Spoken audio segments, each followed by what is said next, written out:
Les riches mondains qui se détendent dans les luxueux complexes familiales, c'est un spectacle à voir. Grayson Andrews, l'héritier du géant Andrews Corporation, revenait tout juste d'une tournée en Europe. Et sa sœur Veronica était la fameuse fille « Je le veux, je l'obtiens ». Cette orange est trop sucrée. Mais mademoiselle, c'est une orange fraîche sans sucre ajouté ? Peu importe, ajoutez du sel ou autre chose, immédiatement. Et apportez-moi aussi un sandwich avec du caviar beluga. Oui, mademoiselle. Tu es devenue une vieille dame grincheuse ces derniers temps, Ronnie. À ce moment-là, leur père entre précipitamment, l'air pressé. Les enfants, j'ai quelque chose de grave à vous dire. C'est de notre village de vacances au Vietnam qui a reçu des réactions négatives.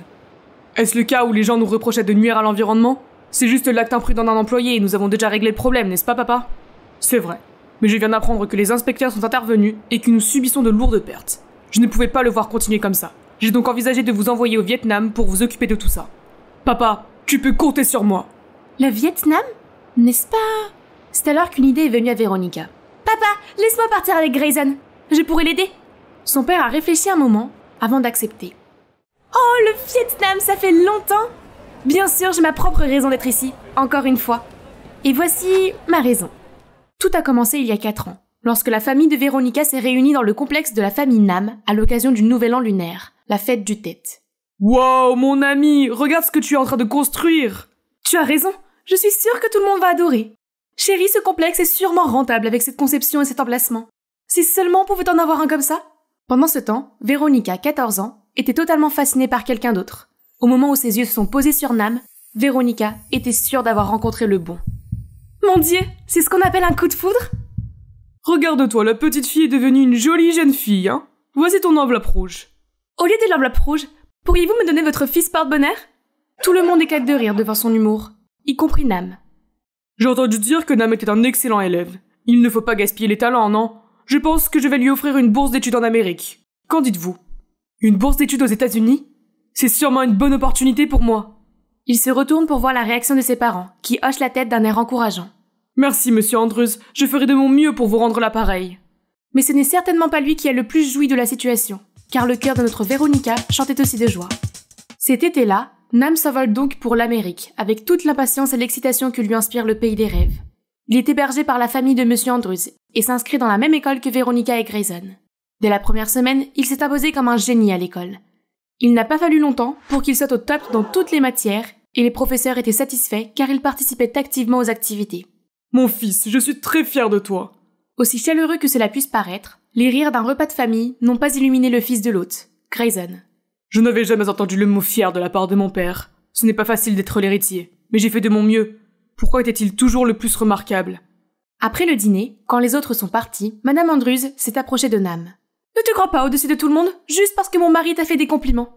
N'oublie pas que tu n'es qu'un parasite de la gentillesse de mon mari. Donc Madame Andrews ne m'aimait pas ici. Je ferais mieux d'être prudent. Dans un coin, Veronica entendait ce que sa mère disait à Nam. Maman a toujours été dure comme ça. C'est bon, Nam, sois fort, je suis là pour toi. Et elle s'assurait d'être partout où se trouvait Nam, et qu'aucune fille ne puisse s'approcher de lui. Nam, sois mon petit ami, veux-tu ?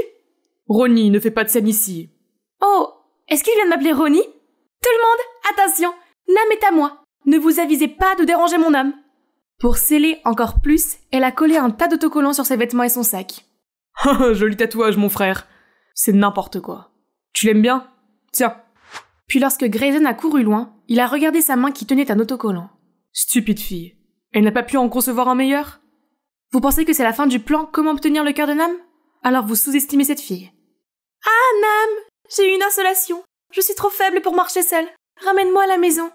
Bon sang, on dirait qu'elle n'est jamais à court de tactique, hein. Wow, tu t'occupes autant de ton copain ?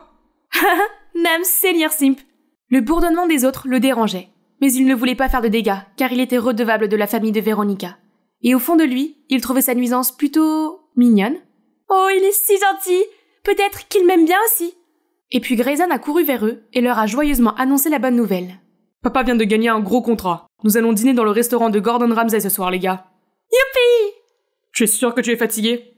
Aïe, j'ai mal à la tête. Nam, je crois que je vais m'évanouir. Porte-moi aussi. Dans tes rêves, je vais rester là pour toujours. Ils marchent alors tous les trois côte à côte, bavardant joyeusement, et la cour de l'école semble illuminée par leur rire joyeux. Tout se passe bien. Puis un jour, Veronica se réveille et voit Nam en train d'emballer toutes ses affaires. « Qu'est-ce que tu fais » Je retourne au Vietnam. Pourquoi? Que s'est-il passé? S'il te plaît, ne pars pas! Lâche-moi! Puis il est sorti froidement de chez elle, sans plus de mots. Véronica se blottit dans sa tristesse. Pire encore, elle a beau essayer de prendre contact avec lui, Nam ne répond toujours pas. La seule nouvelle qu'elle a pu obtenir, c'est que le village de vacances de la famille de Nam était en crise, et que le père de Véronica a proposé de le racheter avec une somme énorme pour les aider à redémarrer leur activité. Et depuis 4 ans, son cœur ne veut plus que Nam, et elle attend désespérément ses retrouvailles. Oh, ça fait longtemps, mon frère! Salut, étranger. Ça fait du bien de les voir aussi. Si seulement ça n'était pas arrivé, nous serions peut-être encore un trio parfait. Nam ne pouvait pas oublier ce jour où la vérité blessante a été révélée. C'est vous qui avez comploté contre notre village? Mais pourquoi? Tu devrais me demander pourquoi ton père avait ce village impeccable qui me donne envie de l'avoir à moi. Merci quand même. Je vais le dire à Monsieur Andrus. Comme tu veux. Mais n'oublie pas que 2 familles travaillent ensemble sur un projet. Voyons voir si nous nous retirons. Qui sait? Ta famille fera faillite. Tu veux vraiment ça, hein? Nam sentait la rage bouillir dans son corps, mais aussi le sentiment d'impuissance. C'est à ce moment-là qu'il a vu Véronica rentrer chez elle et qu'elle a immédiatement accroché sa mère. « Maman, il y a un nouveau spa en ville. Est-ce que ça te dit du temps mère-fille ?»« Bien sûr, chérie. Tout ce que tu veux. » Elles sont toutes pareilles. Des mondaines riches et gâtées qui se croient au-dessus de tout le monde. Et à ce moment précis, il a réalisé qu'il ne pouvait pas rester ici plus longtemps. « Xin ciao, Nam. Comment ça va? Je te manque ?» Mais Nam se tourne froidement dans l'autre direction. On dirait que quelqu'un vient d'être ignoré. Et on dirait que quelqu'un veut un Death Note. C'est bon, il est juste timide. Je resterai au Vietnam pendant un certain temps, et j'en ferai mon petit ami. Nam, tu ne peux pas me fuir cette fois-ci. Mais Nam était un bourreau de travail, et avec la présence de Véronica, il est resté au bureau encore plus tard. À ce rythme, comment vais-je pouvoir le séduire? Il n'y a qu'un seul moyen. Après cet incident, la famille de Nam réussit à construire un petit hôtel, mais attira un grand afflux de touristes. Cet après-midi-là, Véronica est venue, puis a fait irruption dans le bureau. « Oh, salut! Je veux dire, bonjour, salut. Papa m'a dit de venir ici pour apprendre le commerce, mais Grayson ne me donne rien. S'il te plaît, laisse-moi t'aider. » Qu'est-ce que tu veux encore? Nam voulait juste un peu de paix, loin de Véronica. Mais les choses ne se sont pas passées comme ça. Mon fils, tu te souviens encore quand notre famille a eu des problèmes? La famille de Véronica était prête à nous aider. Haine nos fesses, papa. Si seulement tu savais. D'accord, mais ne fais pas de dégâts ici.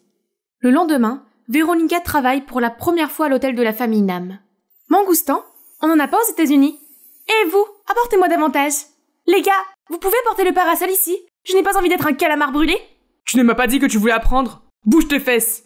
Puis Nam lui a donné des tas de tâches qu'elle en avait à peine le temps de respirer. Mon Dieu, je n'ai pas à lever le petit doigt à la maison, et maintenant je dois plier des couvertures. Le monde devient fou. Puis elle a secoué le drap de lit, mais d'une certaine manière, la serviette a recouvert sa tête comme dans le film A Ghost Story. Ouh, voyons voir. 1, 2, 3, 1, 2, 3. I'm sexy and I know it.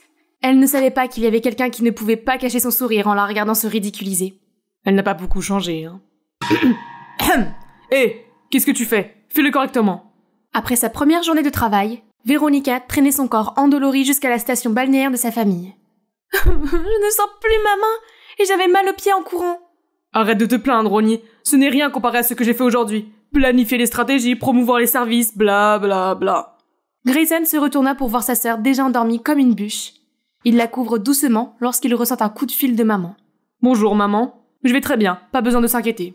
J'ai entendu dire que l'hôtel de la famille Nam se portait bien, n'est-ce pas? Mais juste au moment où notre hôtel souffre? La coïncidence ne peut pas expliquer ça. Grayson, je suis sûre qu'il a planifié ça pour se venger de ce qui s'est passé. Je ne pense pas qu'il soit à ce point. En tout cas, maman, tu le détestes toujours après toutes ces années? Je déteste que ton père te compare toujours à lui. Cette classe inférieure ne sera jamais au même niveau que mon fils, non? Ce qu'a dit maman n'est pas resté figé dans la tête de Grayson. C'est vrai que papa l'a toujours considéré plus que moi. Même quand il est retourné au Vietnam, papa parlait toujours de Nam ceci, Nam cela. Le lendemain matin, Véronica se lève et s'affole d'avoir dormi plus de 2 heures de trop. En arrivant à l'hôtel, elle ressent un regard foudroyant de Nam et une longue liste de tâches qui ne semble pas vouloir s'arrêter. Mon Dieu, je vais devoir faire ça pendant combien de temps? Finis ça et on sort déjeuner. En entendant cela, Véronica a nettoyé avec diligence chaque coin de l'hôtel, s'assurant qu'il ne restait pas le moindre grain de poussière. Youpi! Allons déjeuner! Hein? Mais pourquoi es-tu là toi aussi? Tu es content d'être la 3e roue du carrosse? Puis ils se rendent dans un resto local, vendant du riz au poulet, ce qui n'était vraiment pas dans les attentes de Véronica. Mais qu'est-ce que c'est que ça? Manger dans la rue? Nam, je n'aime pas cet endroit. Je transpire déjà comme un chien. Va dans un restaurant et offre-moi un steak de bœuf. Si tu n'aimes pas, ne mange pas. Pas de soucis, je vais m'occuper de son assiette. Vas-y. D'accord, mais tu dois me nourrir. Ah! Sentant le regard des autres sur lui, Nam n'a pas eu d'autre choix que de jouer le jeu. À la première cuillère, Ronnie ne s'attendait pas à l'explosion de goût du poulet tendre et moelleux, ainsi que de la sauce dans le riz. Elle plongea dans l'assiette et la termina en quelques secondes.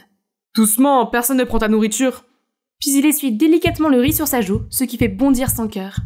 Plus tard, Véronica et Nam se sont promenés le long de la rivière Han. Vous vous demandez où est Grayson? Véronica a réussi à lui couper la queue et à le faire rester immobile dans un café. Ah, l'été au Vietnam est vraiment comme un four géant. Ah, et si nous faisions le coup classique? Véronica a alors vacillé comme une méduse, visant à tomber dans les bras de Nam. Mais il s'est soudainement éloigné, la laissant atterrir face contre terre. Elle s'est redressée pour voir qu'il était déjà en train de parler avec une fille au hasard, là-bas. Véronica a immédiatement pris d'assaut cette fille comme un taureau fou. « Hé, qui es-tu?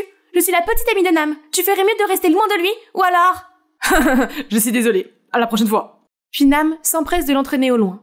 Qu'est-ce que tu fais? Ce n'est pas à elle que tu dois t'en prendre, c'est ma plus grande partenaire. C'est vrai, je suis désolée. Toi, retourne travailler tout de suite. Puis Nam rattrape Grayson dans un café au bord de la rivière.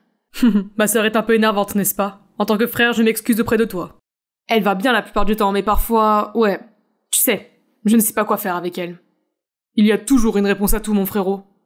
Le lendemain, Véronica est venue voir Nam quand elle était sur le point d'aller quelque part. Comme d'habitude, elle insiste pour l'accompagner. Ça suffit. Arrête de faire l'imbécile. Mais, je t'aime bien, tu le sais bien. Juste à ce moment-là, une fille s'est approchée d'eux. Bébé! Aussitôt, Nam se retourne et la prend dans ses bras. Te voilà. Puis il l'embrasse sur les lèvres, et Ronnie est restée figée sur place.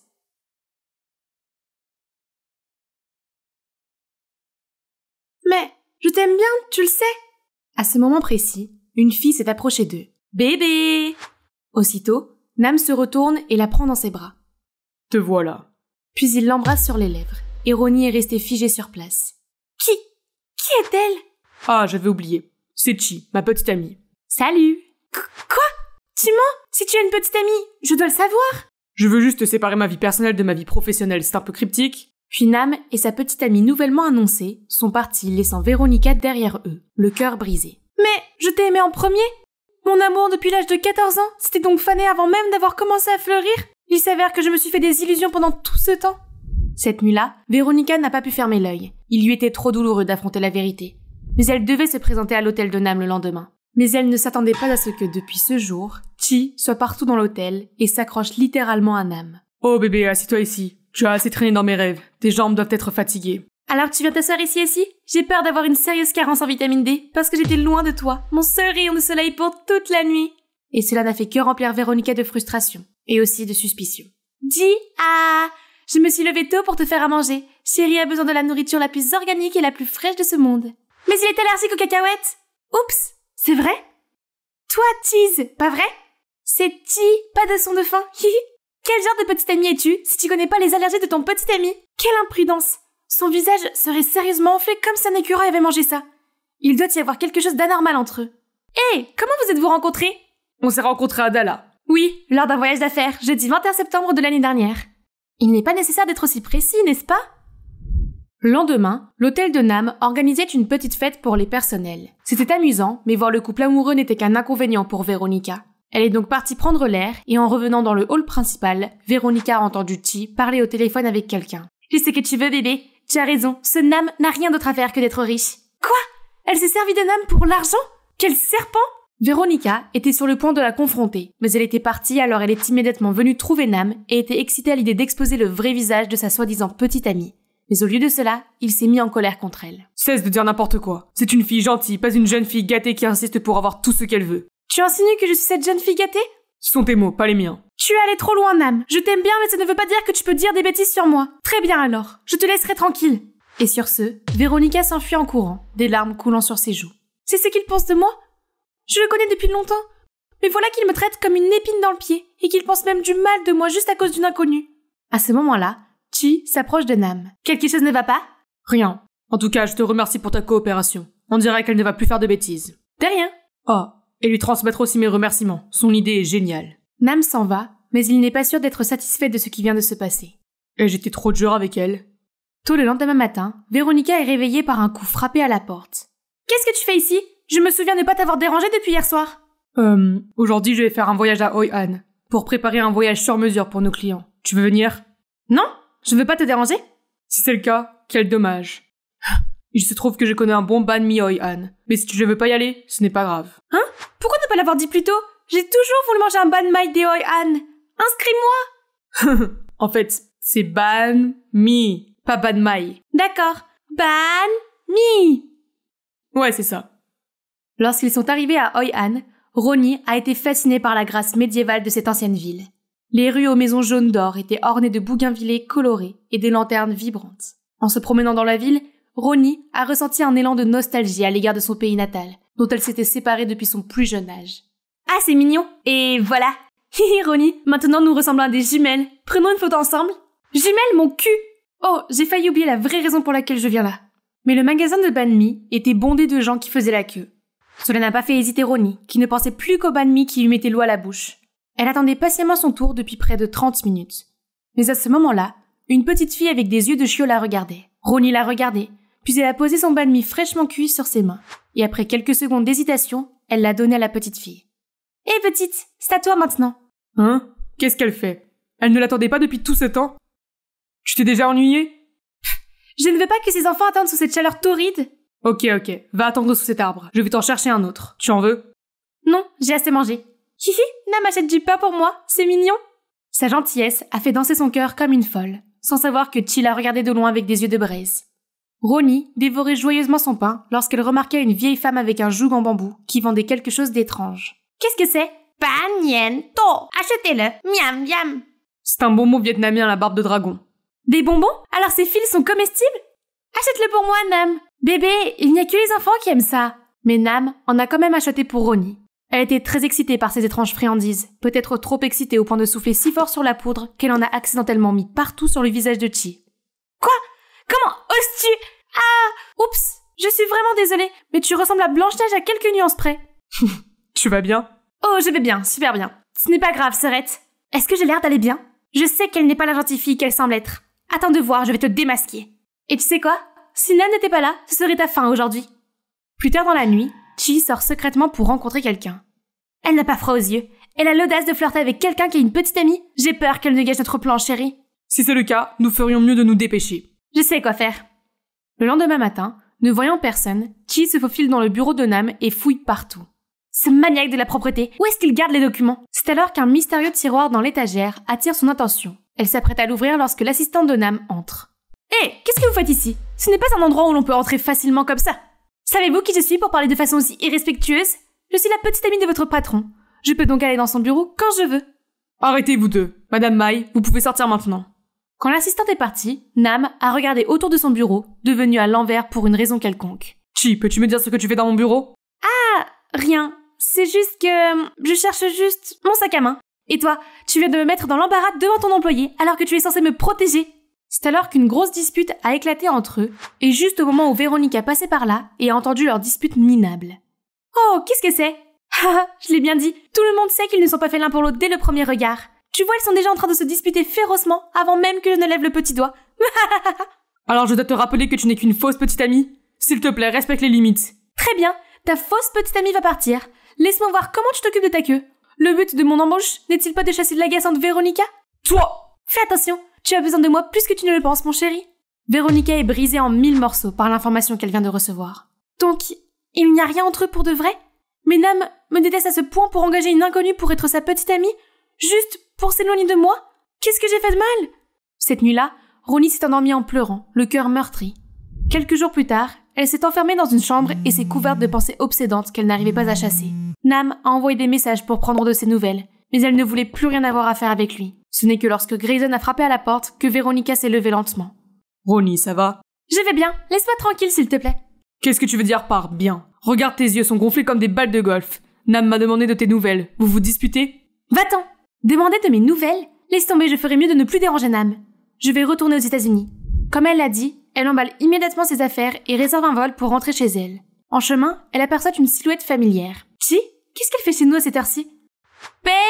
J'ai apporté la chose que tu m'as demandé de trouver dans le bureau de Nam. Cela pourrait nous aider dans notre plan. Ronnie l'a suivi jusqu'à une ruelle sombre, où Chi a organisé un rendez-vous avec son mystérieux partenaire. Voyons voir ce que tu as, ma douce. Véronica n'en croyait pas ses yeux. Son frère et la fausse petite amie de son béguin sortaient ensemble. Qu'est-ce qui s'est passé? Toi et elle? Grayson et Chi ont l'air abasourdis. Pourquoi es-tu là? Est-il aussi important que ce que je vois en ce moment? Tu ferais mieux d'avoir une bonne explication. Ils échangent leurs regards et Grayson finit par céder en disant tout à sa sœur. Bon, Ronnie, écoute bien. C'est moi qui ai suggéré à Nam d'avoir Chi comme fausse petite amie. En fait... Quoi? Mais vous deux? Oui, c'est ma petite chérie. Et Nam n'en a aucune idée. Mais pourquoi faire? Pour son grand projet, sœurette.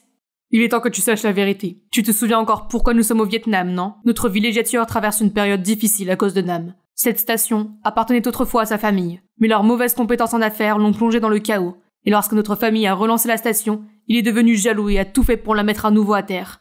Ce petit ingrat. Non! Nam n'est pas cette personne! Ne le défends pas. Lorsque notre famille a eu un scandale, son hôtel s'est soudainement mieux porté que la normale. Pas question de laisser passer ça. Cela ne prouve rien? On ne peut pas accuser quelqu'un sans aucune preuve? Très bien, tu veux des preuves? Je les trouverai pour toi.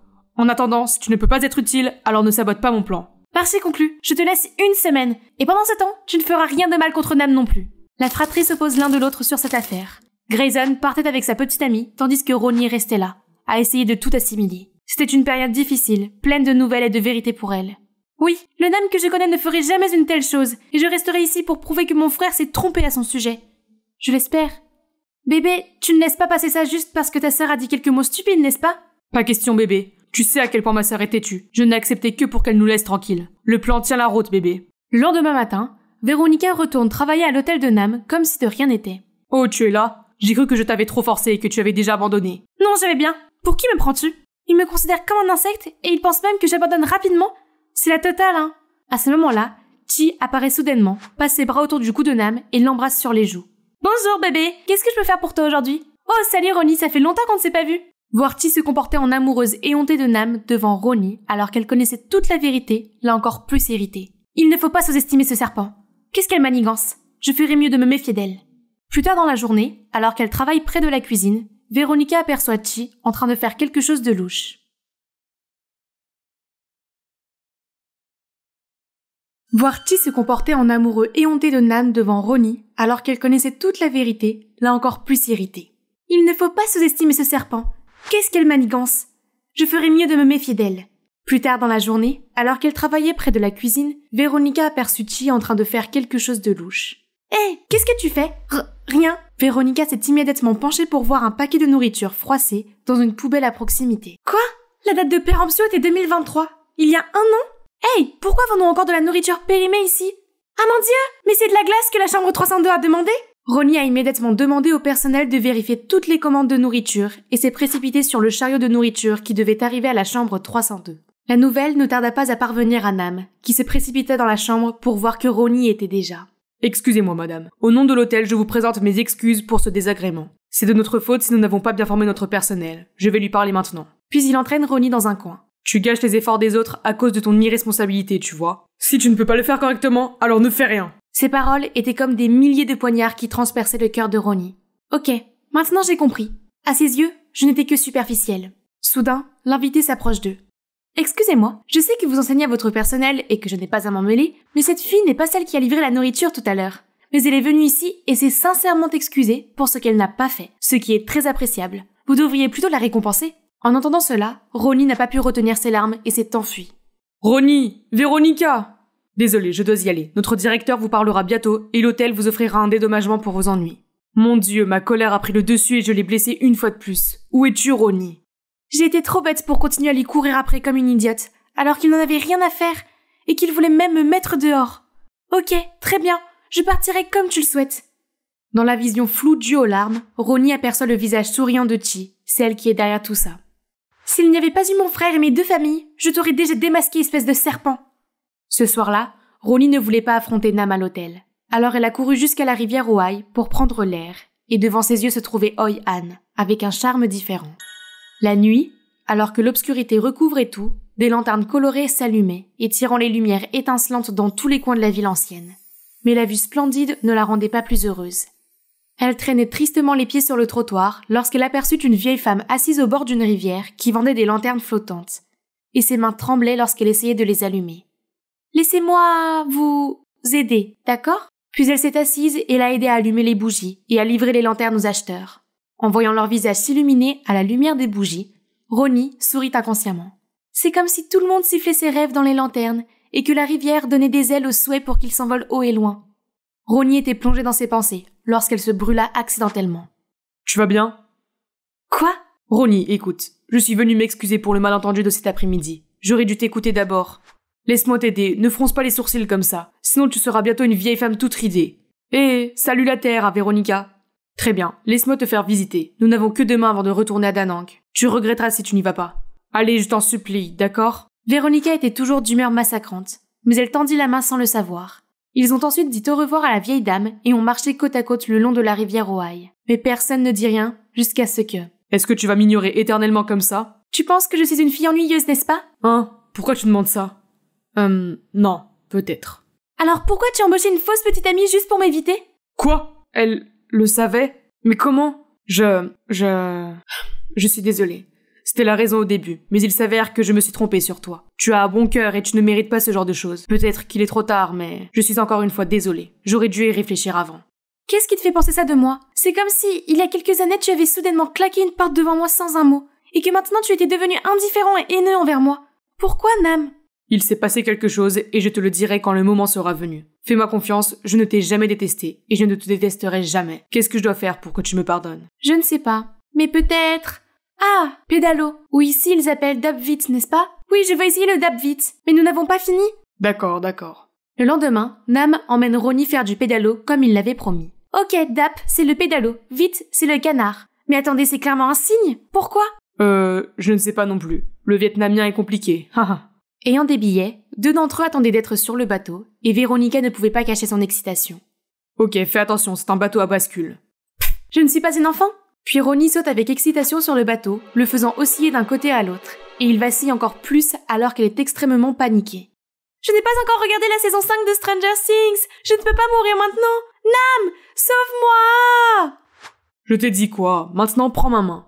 Ronnie tend lentement la main, puis Nam la prend doucement dans ses bras et l'aide à s'asseoir. Je te sens bien maintenant? Non, ça ne va pas du tout. Hé, tu disais que tu voulais faire du pédalo. Voilà. Ah, c'est vrai. Il quitte alors le quai et commence à pédaler plus loin. Ronnie a d'abord eu du mal à diriger le bateau, mais avec l'aide de Nam, elle a totalement apprécié ce petit jeu. C'est comme faire du vélo, c'est simple, non? Oui, c'est un peu comme un exercice, pas vrai? Alors, exerce-toi plus. Et avec ça, ils ont même fait la course l'un contre l'autre avec enthousiasme. Ils sont allés au milieu du lac sans le savoir. Hé, pourquoi s'arrêter tout d'un coup? Je sens que mes jambes vont bientôt me lâcher. Puis soudain, la pluie s'est mise à tomber et le bateau s'est mis à tituber. Ils regardent autour d'eux et constatent que les autres bateaux sont déjà retournés au quai, laissant le leur seul ici. Oh mon Dieu, il faut qu'on pédale vite jusqu'au quai. Hé, ensemble! 1, 2, 1, 2. Mais le vent fort rendait le bateau encore plus bancal. Attendons ici jusqu'à ce que la pluie s'arrête. Quoi? Je ne peux pas attendre ici? Quelqu'un! À l'aide! À l'aide! Mais la tentative de Ronnie s'est avérée inutile, car elle n'a fait qu'attirer d'autres personnes sur le rivage, qui ont pris des photos et les ont enregistrées. Après un moment, tout est redevenu calme avant que Nam ne rompe le silence. Tu te souviens encore de ce jour au lycée? Nous sommes sortis en cachette pour acheter un nouveau parfum de notre bubble tea préféré. Il pleuvait fort comme aujourd'hui. Tu t'en souviens encore? C'est vrai, ce jour-là, nous étions trempés comme des rats, juste pour être poursuivis par un chien, et nous avons fini par laisser tomber des bubble tea sur la route, et nous nous sommes même fait gronder par les professeurs. Puis tous deux ont continué à parler des bons vieux moments ensemble, sans remarquer que la pluie s'était calmée depuis lors. Peu après, le garde-côte est apparu pour les aider à retourner sur le quai. Ronnie et Nam se sont peut-être mouillés, mais ils ont surtout été imprégnés d'émotions fraîches l'un envers l'autre. Nam, appelons cette journée Journée du Canard, et le 6 juin de chaque année, nous ferons un nouveau du pédalo. Ça a l'air sympa. Ce soir-là, quelqu'un a téléchargé sur internet des photos d'eux sur le lac. La photo est naturellement devenue le mème du jour et a suscité des milliers de réactions. Ces commentaires sont tellement drôles. Nam, tu les as lus? Mais pas aussi drôle que ton visage. Ensuite, tous les soirs, ils ont continué à s'envoyer des textos et c'est toujours à l'aube qu'ils se sont finalement dit bonne nuit. Est-il trop tôt pour penser au nom de notre premier enfant? Il est hors de question que Nam fasse quoi que ce soit pour nuire à ma famille. Mais que dois-je faire pour convaincre Grayson? Je me suis toujours trompée sur elle. C'était stupide de ma part de projeter sur elle ma haine envers sa mère. En voyant cela, Grayson et Chi n'ont sûrement pas bien pris la chose. Qu'est-ce qu'on est censé faire maintenant? Grrr, encore un pas de plus. Tôt le lendemain matin, Grayson a rencontré Ronnie pour quelques négociations. Ma petite sœur, notre plan a besoin de ton aide pour être lancé. Pas question que je t'aide. Arrête ton béguin stupide. Tu oses vraiment trahir ta propre famille juste pour un abruti? C'est toi qui le dis. Je t'ai donné une semaine pour trouver des preuves. Et maintenant, qu'est-ce que tu as? Rien. À part quelques sales coups que tu as fait à Nam. Je vais te dire, je me retire. Grayson, et maintenant? On n'a pas besoin d'elle. J'ai un autre plan. Quelques jours plus tard, l'hôtel de Nam s'est soudainement retrouvé en panne la nuit. Mais ce n'était pas la seule chose à laquelle il ne s'attendait pas. Appelez les techniciens pour qu'ils vérifient le réseau tout de suite. Hey vous! Vous êtes le patron ici, n'est-ce pas? Oui, madame. Je m'excuse pour l'accident. Il s'agit peut-être d'un petit problème technique. Veuillez retourner dans votre chambre. L'électricité va bientôt revenir. Patiente? Comment pourrais-je être patiente alors que votre personnel m'a humiliée? Quoi, madame? Tout est devenu noir et j'essayais de trouver un réceptionniste. Vous voilà. Pourquoi couper l'électricité sans prévenir? S'il vous plaît, apportez-moi un ventilateur ou quelque chose. Je transpire à grosses gouttes. Vous transpirez non pas parce que vous avez chaud, mais parce que vous êtes en surpoids, mademoiselle. Vous dites quoi? Vous êtes sourde? Je dis que c'est parce que vous êtes grosse, mademoiselle. C'est donc ainsi que vous formez votre personnel? À ce moment-là, de plus en plus de clients sont venus confronter Nam. Un employé s'est faufilé dans ma chambre en disant qu'il allait réparer des fiches, mais il m'a volé mon portefeuille. Moi aussi, on m'a volé mon ordinateur portable alors que les lumières étaient éteintes. C'est quoi cet hôtel? C'est une arnaque, les gars! Nam essayait de calmer les clients, mais il ne semblait pas d'humeur à s'expliquer. Au contraire, il demandait à rendre la chambre et exigeait un remboursement. Comment cela a-t-il pu arriver? Il était loin de se douter que le cerveau était déjà en train de se faufiler dans la foule pour s'enfuir. C'est ça, voyons maintenant comment cet abruti va s'en sortir. Nam tenta de retrouver ce personnel, mais il était introuvable. L'hôtel était plongé dans la tourmente, les commandes se faisaient rares, et la réputation de l'établissement était sérieusement compromise. Ronnie ne pouvait pas supporter de voir ça. C'est bien Grayson qui est derrière tout ça.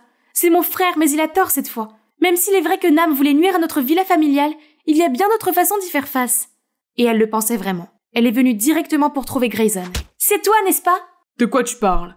Ne fais pas l'innocent. C'est toi qui as organisé l'incident de l'hôtel de Nam. Oui, c'est moi. Et alors? Ce petit morveux n'a aucune compétence en gestion d'entreprise de toute façon. Je l'aide juste à s'en rendre compte plus tôt. Tu dois l'admettre et rendre le prestige à l'hôtel de Nam.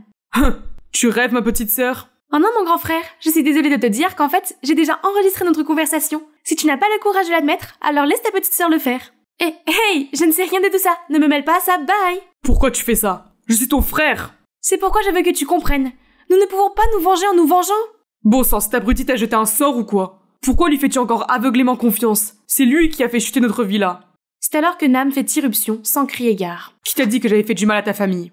Te voilà. Si ce n'est pas toi, qui d'autre? Ce n'est pas toi qui as fait ça pour te venger de... Continue de parler, pourquoi t'arrêter? Se venger de quoi? J'ai déjà fermé les yeux et laissé passer. Et maintenant tu veux déterrer tout ça? Ok, bien. C'est à ce moment-là que Ronnie a su toute la vérité sur les manigances de sa mère pour s'approprier la villa de la famille Nam. C'est aussi la raison pour laquelle ce jour-là, il l'a quittée froidement sans un mot.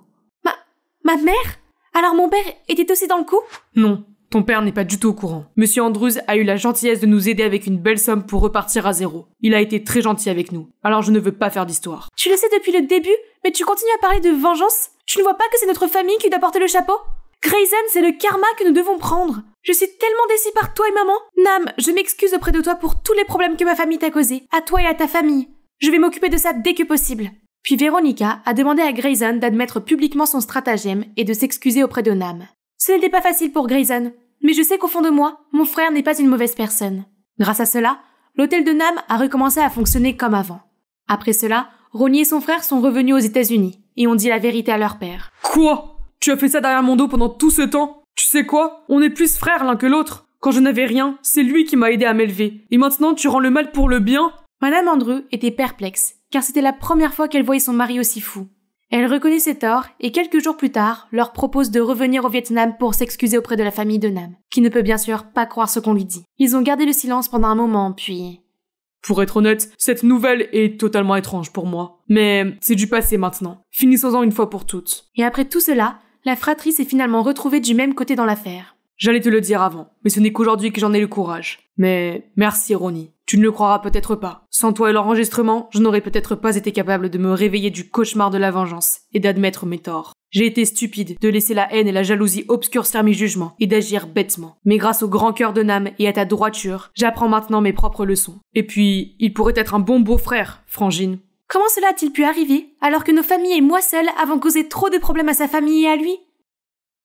2 ans plus tard, Veronica travaillait dans l'entreprise familiale en tant qu'assistante de Grayson. Un jour, alors qu'elle rentrait chez elle après une journée de travail harassante, elle reçoit un message provenant d'un numéro étrange. Qu'est-ce que c'est que ça? C'est effrayant! Bref, on est le 6 juin... Et alors? Oh là là, c'est... Veronica se précipite dehors pour voir Nam déjà là, tenant un gros bouquet. Prête? Prête. Pourquoi soudainement... Ah non, si... Qu'est-ce qui te prend tant de temps? Oh, pardon, princesse. Il est difficile de trouver un pédalo. Ah, un vrai Dabvit aux États-Unis.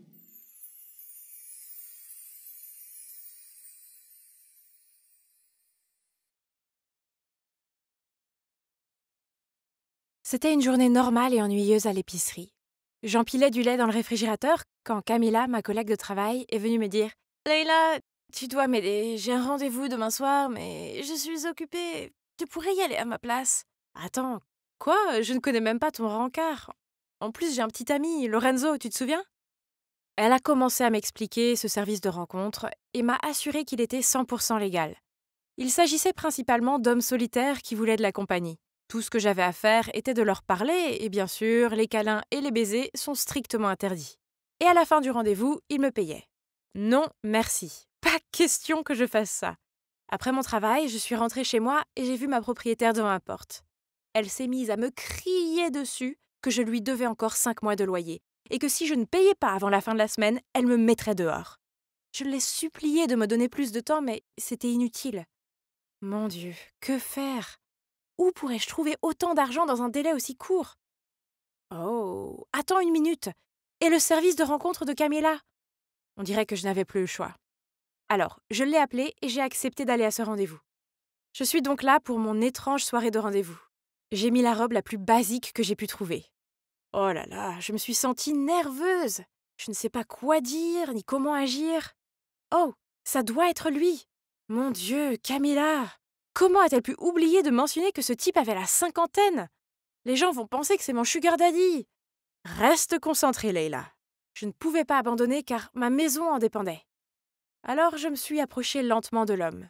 Au début, il avait l'air surpris. C'est logique, je veux dire, il s'attendait à Camilla. Je lui ai expliqué la situation et il n'était pas du tout en colère. Il m'a juste souri et nous avons commencé à parler. Il s'appelle Monsieur Henry. Il a perdu sa femme il y a 2 ans. Et depuis, il se sent seul et a besoin de quelqu'un à qui parler. C'est pourquoi il a commencé à utiliser ce service. C'était en fait assez facile de parler avec lui. Donc la soirée s'est passée sans aucun problème. Après le rendez-vous, il m'a tendu une enveloppe et m'a dit combien il me remerciait d'avoir écouté ses soucis. J'avais hâte de rentrer chez moi et d'ouvrir l'enveloppe. Mais il a commencé à parler de son fils au cœur brisé. Soudain, il m'a demandé si je voulais lui parler.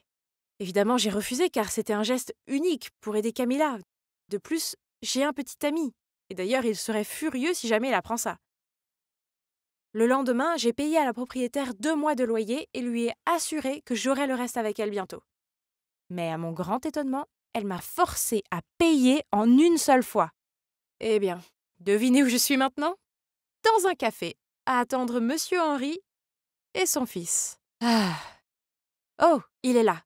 Et ça doit être son fils? Bon sang, pourrait-il avoir l'air encore plus ennuyé? Bonjour, je suis Leila, enchantée. Arrêtez ça, je suis ici seulement parce qu'il m'y a forcé.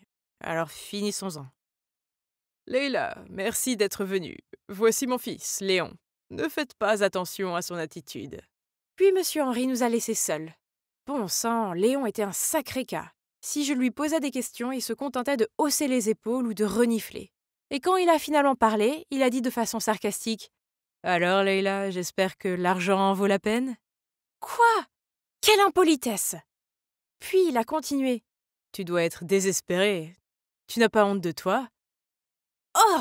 C'était la personne la plus grossière que j'avais jamais rencontrée. Mais oui, j'avais désespérément besoin d'argent. Alors j'ai pris une grande respiration et j'ai commencé à lui parler de moi. À la fin du rendez-vous, je lui ai dit au revoir et je suis partie.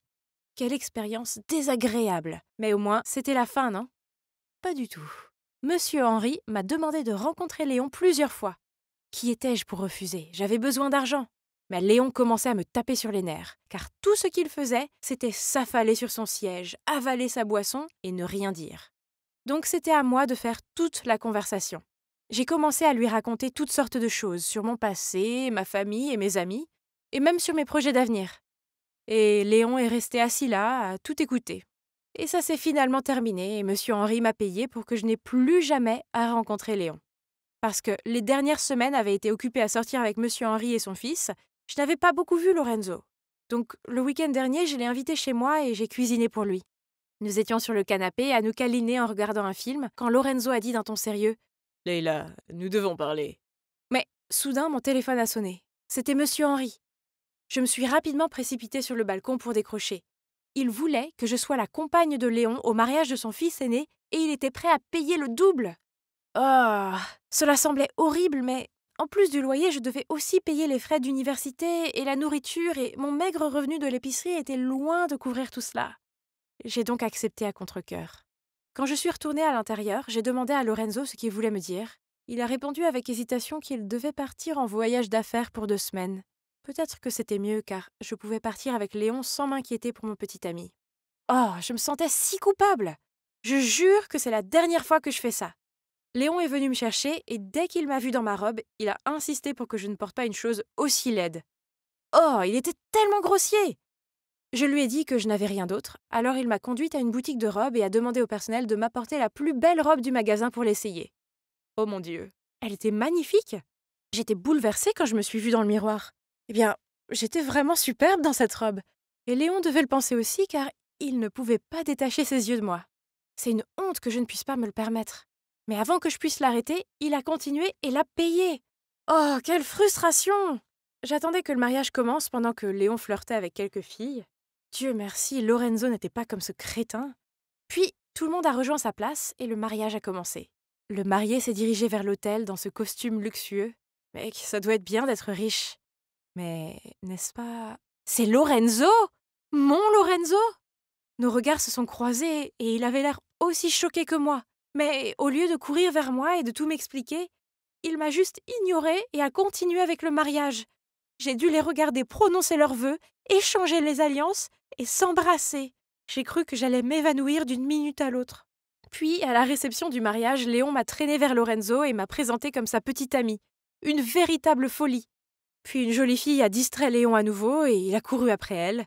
Alors Lorenzo m'a immédiatement tiré vers la cage d'escalier. « Pourquoi es-tu ici avec mon frère? Est-ce que tu m'as trompé tout ce temps? Sérieusement? Et toi alors, je ne suis pas celui qui vient de se marier? » Laisse-moi t'expliquer, ce n'est pas ce que tu crois. À ce moment-là, Léon est apparu et a demandé pourquoi nous étions là à discuter. Je lui ai répondu que j'essayais de trouver les toilettes. Puis je lui ai demandé de me ramener chez moi car j'avais mal à la tête. C'était si troublant. Comment mon parfait petit ami pouvait-il être marié à quelqu'un d'autre? Il n'arrêtait pas de m'envoyer des SMS disant qu'il voulait me rencontrer. Oh! Je suppose que je dois au moins l'écouter. Le lendemain, je l'ai rencontré au musée où nous avons eu notre premier encart. Donc, sa femme, Sandra, est la fille d'un homme d'affaires fortuné qui possède l'une des plus grosses sociétés de la ville. L'entreprise familiale de Lorenzo est très endettée, alors son père l'a forcé à épouser Sandra pour sauver l'entreprise. Crois-moi quand je te dis que je n'ai aucun sentiment pour Sandra, c'est juste du business. Je n'aime que toi. S'il te plaît, ne me quitte pas. Je te promets que dès que la société sera rétablie, je demanderai le divorce. Et vous devez penser que je suis folle. Mais je l'aime toujours, moi aussi. Et puis, si le mariage n'est que temporaire pour qu'il puisse sauver l'entreprise familiale, alors c'est compréhensible, non? Il m'a embrassée et est parti. Mais après ça, Lorenzo a changé. Chaque fois que je l'appelais, il me disait qu'il était occupé et qu'il me rappellerait, mais il ne l'a jamais fait. Je suppose que la vie de couple le préoccupait. Comme si cela n'était pas assez frustrant, j'ai dû supporter Léon. Il n'arrêtait pas de venir chez moi et de m'embêter. Une fois, il est arrivé ivre, se plaignant de son ex-petite amie qui venait d'épouser quelqu'un d'autre. Oui, évidemment, c'est loin d'être pire que mon petit ami, actuel, qui vient de se marier. J'ai essayé de le mettre dehors, mais il s'était déjà endormi sur mon canapé. Le lendemain matin, Léon a trouvé dans la cuisine une photo de moi et Lorenzo et a demandé pourquoi nous étions dessus. Alors je lui ai expliqué que nous étions un couple.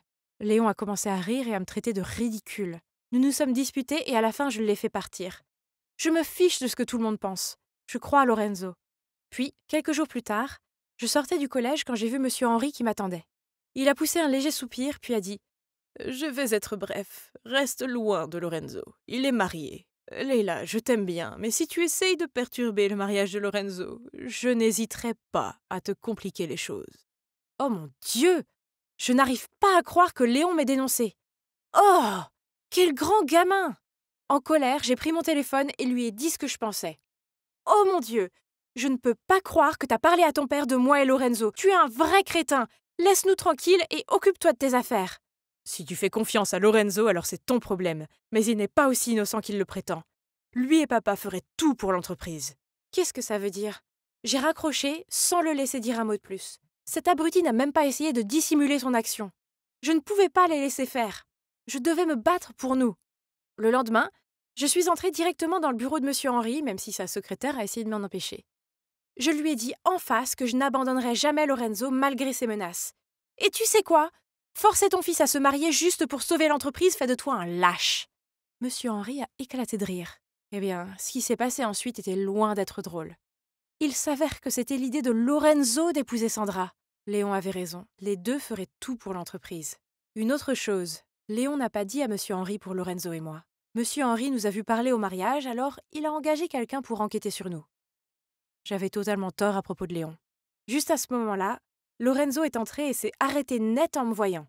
« Leila, qu'est-ce que tu fais ici ?»« Sale menteur! Je ne peux pas croire que je t'ai fait confiance !»« S'il te plaît, écoute-moi. » J'ai pris le café glacé du bureau de M. Henry et je l'ai jeté sur le visage menteur de Lorenzo. On est fini! Submergée par les émotions et me sentant comme une énorme idiote, je me suis précipitée dans le bar le plus proche pour noyer mon chagrin. J'étais sur le point de boire mon 4e verre quand une main m'a arrêtée. Oh, Lorenzo peut-il me laisser tranquille? Mais c'était Léon. Pourquoi es-tu si gentil avec moi? Je t'ai blâmé pour l'avoir dit à ton père. Tu devrais me détester. Parce que je t'aime bien. J'ai eu l'impression que la pièce tournait en entendant ces mots. Puis tout s'est lentement éclairci. Léon était dévasté quand sa petite amie a rompu avec lui. Mais puis il a découvert qu'elle l'avait fait pour être avec son frère. Oui, vous avez bien entendu, son ex n'était autre que Sandra. Au début, M. Henry a forcé Léon à épouser Sandra pour le bien de l'entreprise. Même si Léon était fou d'elle, il ne voulait pas l'épouser sous ces conditions. Lorenzo a surpris leur conversation, alors, pour gagner la confiance de son père, il a éloigné Sandra de Léon. Cette famille était folle. Je ne voulais plus jamais rien avoir à faire avec aucun d'entre eux. Alors j'ai rejeté les sentiments de Léon, j'ai quitté le bar en courant et j'ai totalement coupé les ponts avec eux. Alors, et maintenant? J'ai obtenu mon diplôme le mois dernier et j'ai décidé que j'avais besoin d'un nouveau départ dans une toute nouvelle ville. Jusqu'ici, tout va bien. J'ai un nouveau travail que j'adore et c'est tellement bon de savoir que je ne vais pas tomber sur ce crétin de Lorenzo ou son père. Je sais ce que vous vous demandez. Et pour Léon? Eh bien, un jour, je sortais de mon appartement quand j'ai vu un visage familier. Oui, c'était lui. Lorsque Léon a appris que je déménageais dans une autre ville, il a déménagé aussi. J'ai trouvé ça mignon qu'il soit prêt à laisser sa famille, ses amis et son travail derrière lui juste pour être avec moi. Peut-être qu'il est temps de m'ouvrir à lui. Vous ne croyez pas? Eh bien, le temps nous le dira. Dommage que mon histoire doive se terminer ici. J'ai fermé les yeux et pris une profonde inspiration. Mon Dieu, j'étais si nerveuse. Vous voyez, c'était mon premier jour en tant que stagiaire dans cette super grande entreprise. D'un côté, l'anxiété ne cessait de me gagner, mais d'un autre, j'avais hâte de commencer à travailler dans ce bureau chic et professionnel. Avoir mon propre bureau, mon propre ordinateur, faire toute la paperasse. Ah, tellement excitant. Mais bon, ça ne s'est pas passé exactement comme prévu. Tout ce que j'ai fait le premier jour, c'est faire beaucoup de café, préparer le déjeuner de tout le monde et faire des impressions sans fin. J'ai oublié de vous présenter mon équipe. Celle-là, c'est Queen, notre chef d'équipe. Et la fille là-bas, c'est Sadie. Le gars assis dans le coin, c'est Bob. Et je suis l'adorable Laura. Puis, alors que j'apportais encore un café et un gâteau à chacun d'entre eux pour mieux les connaître, le manager Christian est venu dans notre département et a commencé à crier après Queen. « Pourquoi n'ai-je toujours pas reçu le rapport sur le projet en cours ?»« Désolé, patron, nous sommes un peu à court de ressources. »« À court de ressources, hein ? Alors pourquoi à chaque fois que je passe par là, je vois la stagiaire faire des choses sans intérêt ? Je ne l'ai pas engagée pour vous servir.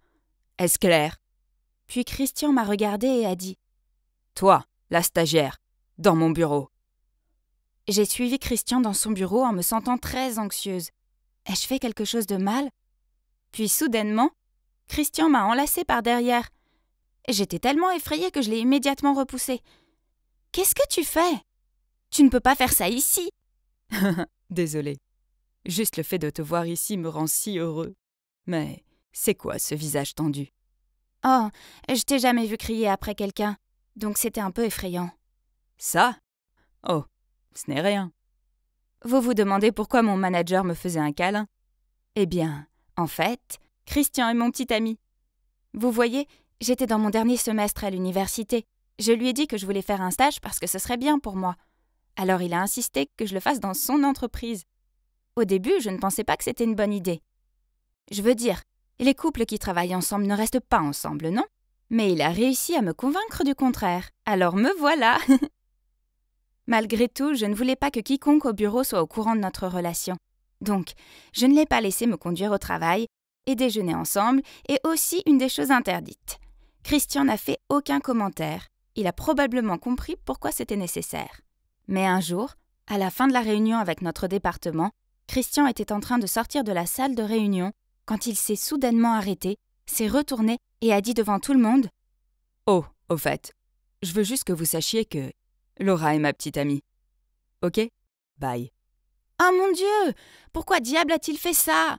Tout le monde s'est immédiatement retourné et m'a regardé avec des expressions choquées. Et moi, eh bien, j'avais juste envie de glisser sur la chaise et de me cacher sous la table. Je suis entrée en trombe dans le bureau de Christian et j'ai demandé une explication. Hier, j'ai déjeuné avec un manager d'un autre département. Il m'a dit qu'il t'aime bien et qu'il voulait t'inviter à sortir. Donc, j'ai pensé que c'était mieux d'informer tout le monde que t'es ma copine. Ai-je raison? Quoi? Ah! Non! Les hommes et leurs égos débiles. Ah! Bref, j'espérais que ça ne changerait rien.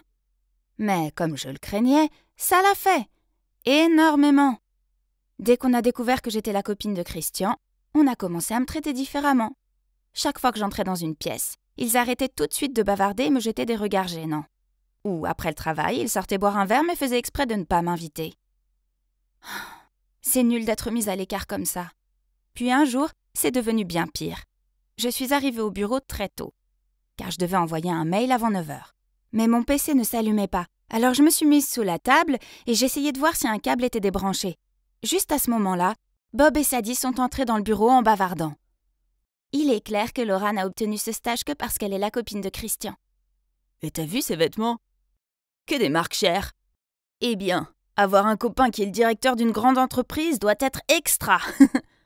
Quoi? Je n'accepte jamais de cadeaux chers de Christian. Ils sont tous de moi. Puis pendant le travail, j'ai accidentellement jeté un coup d'œil sur l'écran de Quinn. Et j'ai vu qu'il parlait de moi dans une discussion de groupe. Le fait que je n'ai pas à faire le sale boulot juste parce que mon petit ami est le manager. Entendre et lire tous ces commentaires méchants m'a poussé à me sentir vraiment frustrée. Je n'étais donc pas d'humeur à travailler toute la matinée. L'après-midi, nous avons eu une réunion sur le projet sur lequel nous travaillions tous, et Christian m'a demandé de lui remettre le rapport. Oh mince, j'avais complètement oublié de le faire. Désolée, j'ai pas encore écrit le rapport. Puis-je te demander pourquoi? Et qu'est-ce que t'as fait toute la matinée? Pour le bien de notre équipe, concentre-toi. Nous ne pouvons pas gâcher ce projet. J'ai juste beaucoup de problèmes, d'accord? Les stagiaires sont des humains aussi. Bon sang, je vais vous envoyer le rapport d'ici la fin de la journée. Tout le monde m'a jeté des regards ahuris. Surtout Christian. Mais attendez, je vois certains d'entre eux sourire. Ces sourires étaient-ils pour moi? Après la réunion, tout le monde s'est rassemblé autour de moi, m'a tapé sur l'épaule et m'a félicité d'avoir tenu tête à Christian. Pour être honnête, ça faisait du bien d'être marqué et pas ridiculisé. Donc, peut-être qu'il y avait encore une chance que je puisse les convaincre, non? Le lendemain, à midi, Christian est passé au département pour déjeuner avec moi, mais je lui ai dit devant tout le monde que je voulais déjeuner avec l'équipe. Il avait l'air confus, mais a quand même dû accepter. Le déjeuner avec toute l'équipe était génial. Sauf pour une chose. Il n'arrêtait pas de me poser des questions sur Christian, comme « Comment est-il en dehors du bureau? Pourquoi est-il toujours si strict et grincheux ?» J'ai remarqué qu'ils aimaient parler de Christian. Alors je leur ai dit « Oh, Christian est un super petit ami. Il est très attentif et c'est un excellent cuisinier. » Mais il n'était pas intéressé par ça. Oh non, il ne s'intéressait qu'à ses mauvaises habitudes. Bien. Donc, je leur ai donné ce qu'ils voulaient. Eh bien, je n'aime pas qu'il soit toujours parfaitement à l'heure. J'ai 1 minute de retard et il me fait la morale sur le fait que le temps est précieux et à ne pas gaspiller. Ça a tout de suite attiré l'attention de tout le monde. Ils ont vraiment aimé ça, hein? Je me sentais un peu coupable, mais je pouvais pas nier que c'était agréable. Ce sentiment que tout le monde commençait à m'apprécier. Et ce serait seulement pour cette fois, n'est-ce pas? Eh bien, comme j'avais tort, à chaque fois que notre équipe sortait, il faisait des commérages sur Christian et me fixait jusqu'à ce que je dise du mal de mon petit ami. Encore une fois. Mais pour moi, Christian est l'homme parfait. Il a juste quelques petits défauts, mais rien de sérieux. Donc, j'ai décidé d'inventer des trucs. Il parle en dormant et ne se brosse jamais les dents avant de dormir. Et il rôde beaucoup à la maison. Je détestais ça. Mais qu'est-ce que je pouvais faire? Plus je leur disais des choses horribles sur Christian, plus ils semblaient m'apprécier. Puis, un jour, Christian a invité quelques managers à son appartement pour boire de la bière. Soudain, un type a pointé du doigt la bière de Christian et lui a demandé s'il devait boire ça vu son problème de gaz. Oh non! Puis ce type a dit à Christian, l'air confus, que tout le monde au bureau faisait des commérages sur lui. Heureusement, il a juste haussé les épaules et a dit qu'il ne voulait pas entendre de ragots inutiles. Ouf, je l'ai échappé belle. Mais ensuite, quelque chose de terrible est arrivé. Certaines de mes fausses rumeurs sont arrivées aux oreilles de Monsieur Smith, le directeur général. Je suis passée devant le bureau de Christian et j'ai entendu Monsieur Smith lui crier dessus, disant qu'il devait démissionner de son poste de manager, car selon la rumeur, il poussait les autres employés qui n'étaient pas d'accord avec lui à démissionner. Oh non! J'ai fait exprès d'inventer ça pour que les autres aient peur de lui et arrêtent de parler de lui. Tout est de ma faute. Donc, dès que Monsieur Smith est sorti du bureau de Christian, j'ai couru après lui et lui ai dit « S'il vous plaît, attendez, je peux vous expliquer. » Que voulez-vous dire? J'ai pris une profonde inspiration pour me calmer, puis j'ai commencé à lui expliquer que c'était moi qui avais répandu cette rumeur et que c'était 100% faux. Ne le forcez pas à démissionner. C'est entièrement de ma faute. Oh, chérie, pourquoi tu fais ça? Je suis désolée, papa. J'étais stupide et j'ai agi comme une enfant. D'accord, mais tu dois savoir que je suis déçue, Laura. Je parlerai à Christian plus tard. J'espère que tu as appris ta leçon cette fois et que tu ne referas plus jamais ça. Compris? Oui, papa. Puis il est parti. J'ai laissé échapper un soupir de soulagement quand soudain... Papa? T'appelles Monsieur Smith papa? Oh non! Je n'avais pas remarqué que Christian était derrière nous. Eh bien, la vérité a finalement été révélée. Comme vous pouvez le voir, Monsieur Smith, le directeur général de l'entreprise, est mon père. Mais personne, pas même Christian, ne le savait. Puis Christian a continué. « Pourquoi ne m'as-tu pas dit que Monsieur Smith est ton père? Et pourquoi as-tu répandu cette horrible rumeur sur moi? Pourquoi m'as-tu fait ça? Est-ce que j'ai l'air d'un idiot? » Il était tellement en colère qu'il était sur le point de partir. J'ai rapidement pris sa main et j'ai commencé à lui expliquer. « Je ne t'ai pas dit que Monsieur Smith est mon père parce que j'avais peur que tu te sentes sous pression et que tu ne veuilles plus être avec moi. » Christian n'a rien dit. Il est resté là, silencieux. Alors j'ai continué. « À propos de la rumeur, je suis vraiment désolée. J'ai fait une erreur. Mais s'il te plaît, tu dois comprendre. Dès que tout le monde a su que j'étais ta copine, ils ont commencé à faire des commérages sur moi et à m'éviter. Je me suis sentie si blessée et seule alors que tout ce que je voulais, c'était m'intégrer. Jusqu'à cette fois où tout le monde m'a reparlé alors que je m'étais involontairement plaint de toi. Et ils m'ont traitée comme une amie après ça. Mais ils sont toujours avides de ragots sur toi. Alors j'ai dû en inventer. Et j'ai fini par perdre le contrôle. Je suis vraiment désolée. » Christian a laissé échapper un soupir puis m'a serré dans ses bras. « Je suis désolée de ce qui t'est arrivé au bureau. Je savais pas tes difficultés. La prochaine fois, tu devrais me le dire. Ne cache pas ce genre de choses, d'accord? » J'ai hoché la tête avec un sourire et j'ai remercié silencieusement mon généreux petit ami. Pourtant, j'ai failli ruiner sa carrière juste pour faire plaisir à mes collègues bavards. Mais heureusement, les choses ont bien tourné pour nous à la fin. Les gens ont fini par découvrir que Monsieur Smith était mon père, car, eh bien, les yeux et les oreilles étaient partout dans cette entreprise, on ne peut rien cacher. Puis ils ont commencé à dire que Christian ne sortait avec moi qu'en raison de son poste de manager. Ah, ils ne s'arrêteront jamais, n'est-ce pas? Mais de toute façon, j'en avais plus rien à faire. Mon stage s'était rapidement terminé et j'ai décidé de ne pas revenir dans cette entreprise, évidemment. Je trouverai un environnement plus approprié. Mais en fait, le temps que j'ai passé là-bas m'a appris une leçon importante. Ne pas se soucier de ce que les autres pensent de vous et rester à l'écart de tous ces dramas de bureau.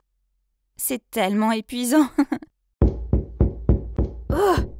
Pourquoi ce crétin n'ouvrait-il pas la porte? J'ai continué à frapper jusqu'à ce que mes mains me fassent mal. Donc on dirait qu'elle est déjà partie. Quel renard rusé. Alors, la femme qui vit ici est Carole, l'amie de ma mère. Ma mère étant la personne au grand cœur qu'elle est, elle lui a prêté de l'argent pour se sortir d'une situation délicate. Le problème est que Carole n'a pas encore remboursé, et maintenant elle se cache de ma mère. Vous savez ce qui est le pire? Cet argent était destiné à financer mes études. Pleine de rage, j'ai tapé dans l'air pour libérer ma colère. Mais, oups, j'ai regardé avec horreur un caillou voler dans l'air au ralenti, puis heurter la vitre d'une voiture. Oh mon Dieu! Ravalant ma peur, je me suis approchée de la voiture pour vérifier l'étendue des dégâts. Soudainement, la porte de la voiture s'est ouverte et 2 voyous en sont sortis. J'ai essayé de rester calme. Je me suis excusée et je leur ai proposé de l'argent en guise de compensation. De façon inattendue, ces types ont souri. « Ok, poupée. Si tu veux te rattraper alors, suis-nous. » Et juste comme ça, l'un d'eux a attrapé mon poignet et m'a tiré vers lui. Ah! Croyait-il qu'ils allaient faire du mal à une fille sans défense? Ces 2 imbéciles sont mal barrés. Ils ont en fait en face d'eux une maître ceinture noire de taekwondo. J'étais sur le point de donner un coup de pied, quand soudain un gars est apparu de nulle part. « Ne t'inquiète pas, je vais m'en occuper !» Avant que je ne puisse cligner des yeux, il s'est jeté sur les gars comme un guerrier et a fini par être battu à plat de couture. Ah, vraiment, qui sauve qui maintenant? Sans hésiter, j'ai donné quelques coups de pied qui ont choqué les 2 voyous. Ils ont couru jusqu'à leur voiture, et quand ils étaient hors de portée, ils ont tourné la tête et ont dit sarcastiquement « Nous t'avons épargné cette fois. Oh, et choisis un meilleur petit ami la prochaine fois. » J'ai baissé les yeux pour voir le gars pathétique se tordre sur le sol. Ah oui, je l'avais presque oublié. Il était plutôt inutile dans un combat, mais au moins, il avait essayé de m'aider. Donc, je l'ai emmené à un dispensaire proche pour bander sa blessure. Il s'appelle Tyler. Il est maigre, mais... ouais, plutôt héroïque, je dirais. Il semblait encore souffrir, alors je lui ai proposé de le ramener chez lui, mais il a rapidement refusé. Ok, très bien. Il a dû être effrayé par la férocité dont j'ai fait preuve. Pourtant, dès que j'ai tourné le dos pour m'éloigner... « Attends, mon téléphone a un problème. » « Quoi encore?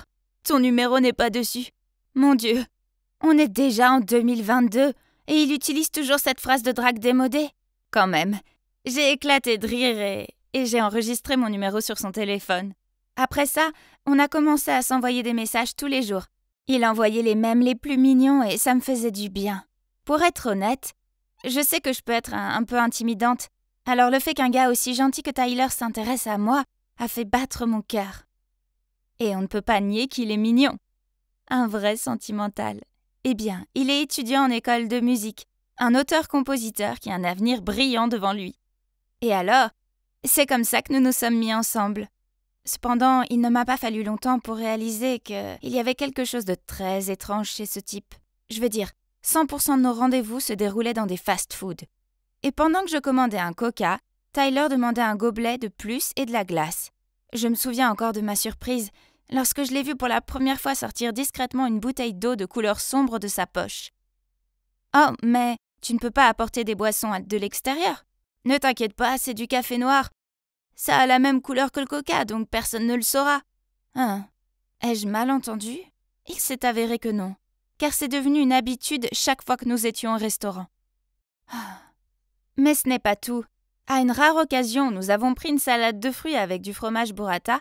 J'ai failli m'étouffer avec ma nourriture quand Tyler a sorti un pot de yaourt et a renversé tous les fruits de l'assiette dedans. Ah, et voilà, le yaourt aux fruits. Je vais le garder pour plus tard. C'est pas très bien de manger ça ici, n'est-ce pas? Puis un jour, alors que c'était l'anniversaire de nos 3 mois, Tyler a dit qu'il allait m'emmener dans un incroyable restaurant français. Waouh! J'étais tellement contente qu'il ait enfin brisé ses règles. Mais il s'est avéré que c'était juste un autre rencard typique de Tyler. Les choses ont mal tourné dès les premières minutes. Quand il s'est garé, il a commencé à chercher de la monnaie dans sa voiture. Il m'a même demandé de regarder sur le côté du siège. Vous vous demandez pourquoi? Parce qu'il devait payer 2,90 $ alors qu'il ne voulait pas payer 3 $ et perdre 1 centime. Sérieusement, 1 centime? Il est parti pour le récupérer et m'a laissé là, assise et affamée pendant 20 minutes. Quand il est revenu, il avait un énorme sourire sur son visage et il m'a montré la pièce de 10 cents. Oh mon Dieu! Mais j'étais tellement en colère! Vous pensez probablement que ça ne peut pas être pire, n'est-ce pas? Faux! Non seulement il a commandé une entrée comme plat principal, mais il a aussi demandé s'il y avait une réduction puisqu'il n'y avait pas de vinaigrette sur sa salade. Après avoir mangé, il s'est précipité aux toilettes et m'a laissé son portefeuille pour payer. Il est revenu juste au moment où j'allais donner un pourboire de 10 $ au serveur. Voyant ça, Tyler a sauté par-dessus la table, a attrapé le billet de 10 $ et l'a échangé contre une pièce de 5 centimes. Oui, vous avez bien entendu, une pièce de 5 centimes.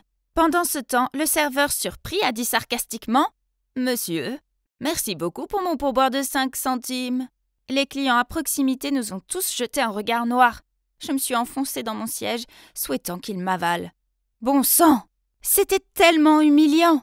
Bien entendu, j'étais de mauvaise humeur lorsque nous avons quitté le restaurant. J'étais tellement énervée que je ne pouvais pas le regarder. Alors il a pris mon bras et m'a demandé ce qui n'allait pas. Me détournant de lui, j'ai dit « Sérieusement, tu ne sais vraiment pas ?»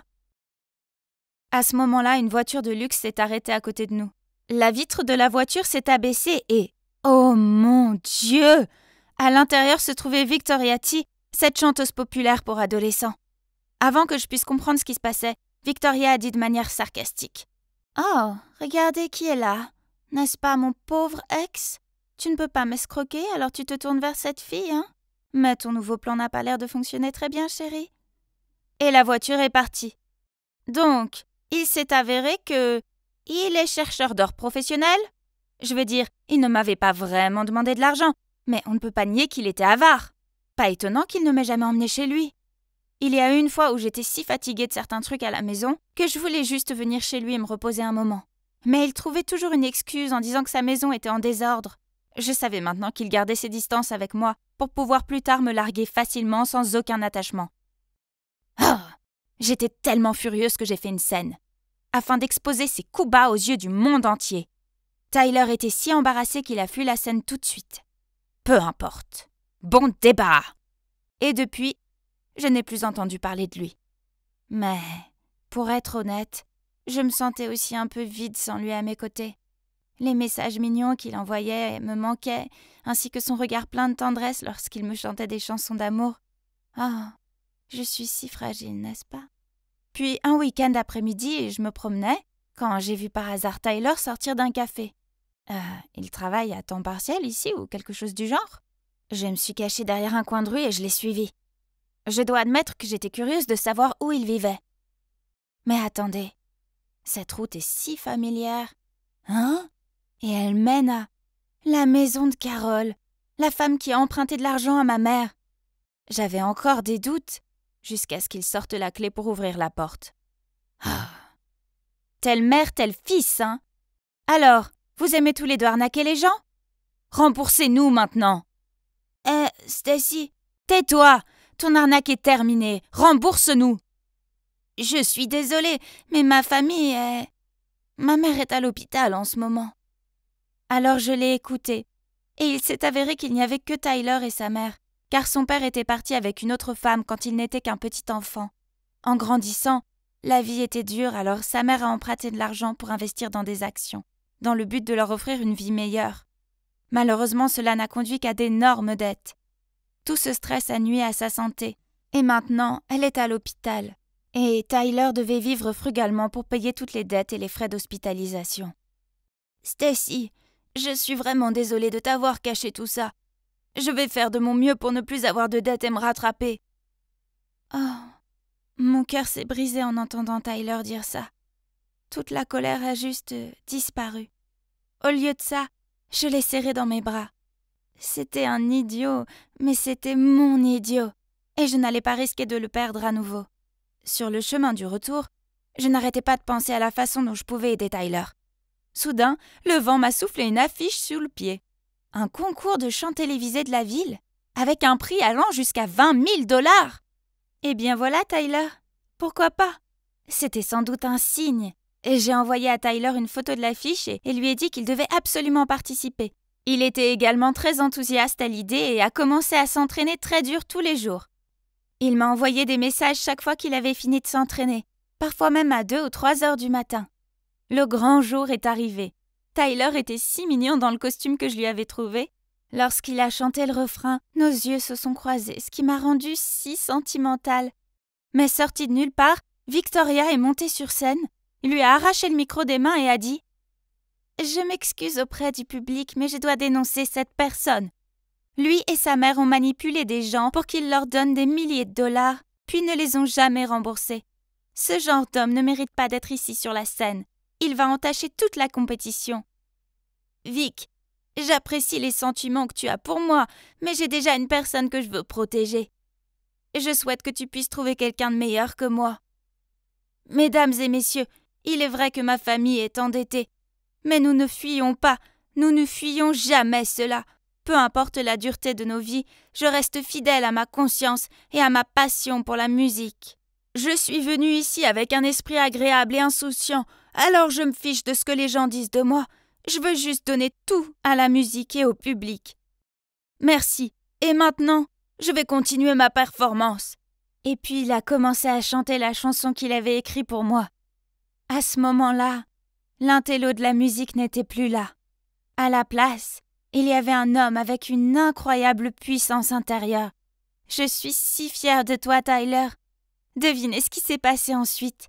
Tyler a gagné le premier prix. Je débordais de fierté.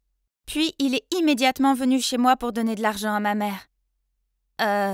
Prenez-le, s'il vous plaît. Merci d'avoir aidé ma mère dans les moments difficiles.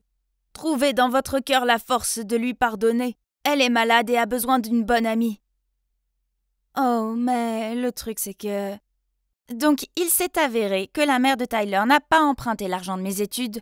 Les deux mamans se sont parlé pour investir dans des actions.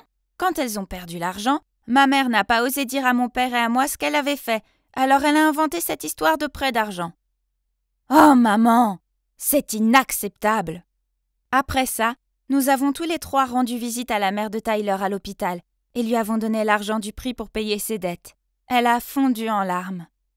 Puis les deux mamans se sont embrassées et se sont excusées d'avoir été si stupides que leurs enfants ont dû en subir les conséquences. C'est fou, hein? Mais vous savez quoi? Grâce à tout ce drame, j'ai trouvé l'homme de ma vie. C'est lui qui m'apporte tant de richesses. Waouh! Le concours international de ballet se déroule à New York cette année. Oh mon Dieu, ça doit être spectaculaire! Mais... Oh, comme la vie était différente il y a 5 ans.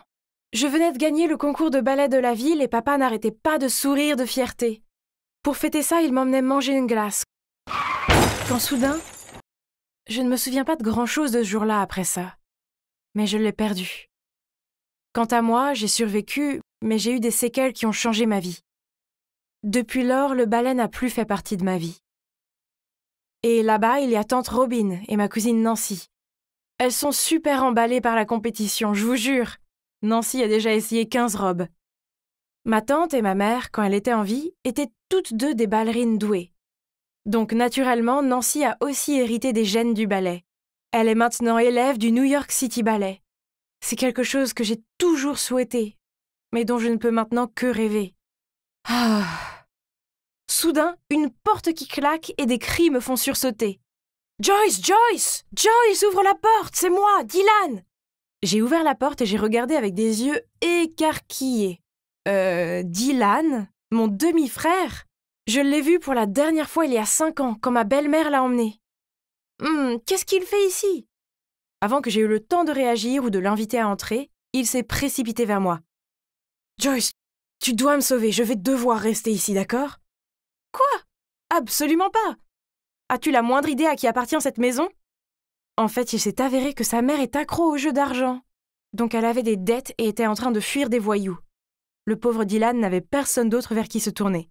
J'ai réussi à persuader ma tante de laisser Dylan rester avec nous, bien qu'elle ait insisté que ce n'était que temporaire jusqu'à ce que sa mère soit retrouvée. Étant un enfant ordinaire en pleine crise d'adolescence, Dylan n'était pas la personne la plus facile à côtoyer.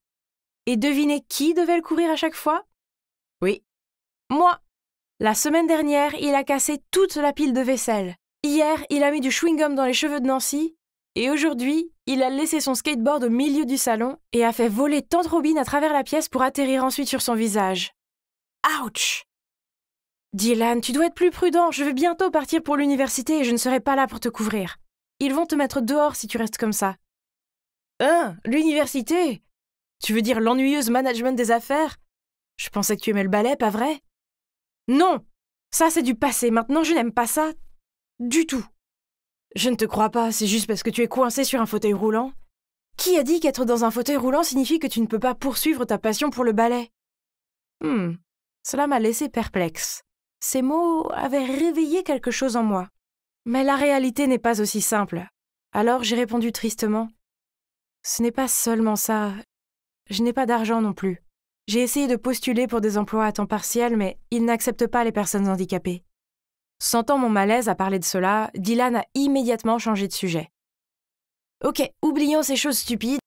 Demain, je t'emmène faire du shopping. Oh, ça fait longtemps que je n'ai pas visité le centre commercial. Dylan n'arrêtait pas de me demander si j'aimais ceci et cela, mais on n'a pas assez d'argent. Oh, pourquoi tante Robin ne nous donne pas d'argent de poche? Dylan était si mignon à ce moment-là. Alors, je suis restée assise et j'ai ri pendant qu'il fronçait les sourcils et faisait la moue. Puis soudain, Dylan m'a demandé de ne pas bouger, alors qu'il a fermé les yeux et a tâtonné autour de lui, se dirigeant vers 2 personnes qui avaient l'allure plutôt riche, et leur a dit « S'il vous plaît, aidez-nous, nous n'avons plus rien à manger cette semaine, s'il vous plaît. » Oh mon Dieu, à quoi jouait mon frère?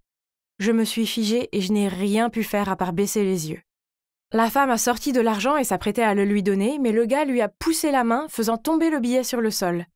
Dylan l'a rapidement ramassé. Oh mon... L'homme a immédiatement attrapé son poignet. Pincé. Il a menacé de nous emmener à la police et m'a même demandé de me lever, car il pensait que je faisais aussi semblant. Heureusement, la femme a dit qu'ils étaient pressés et qu'ils ne voulaient pas compliquer les choses. Alors, ils nous ont finalement laissés. Nous sommes rentrés à la maison, mais nos cœurs battaient toujours très fort et je pouvais voir que les 2 jambes de Dylan tremblaient. Puis nous sommes entrés pour voir que ma tante avait des invités. Je suis restée bouche bée quand j'ai vu qui c'était. Les riches du centre commercial. Nous nous sommes regardés tous les 4, choqués. Il s'est avéré que cette femme, Bernie, était l'amie de ma tante et que l'homme qui l'accompagnait était son fils, Philippe. Ils sont tous 2 de célèbres danseurs de ballet. L'atmosphère était vraiment gênante. Mais Nancy ne semblait pas se rendre compte de la tension car elle était trop occupée à faire battre ses cils à Philippe et à faire tourner ses cheveux autour de son doigt.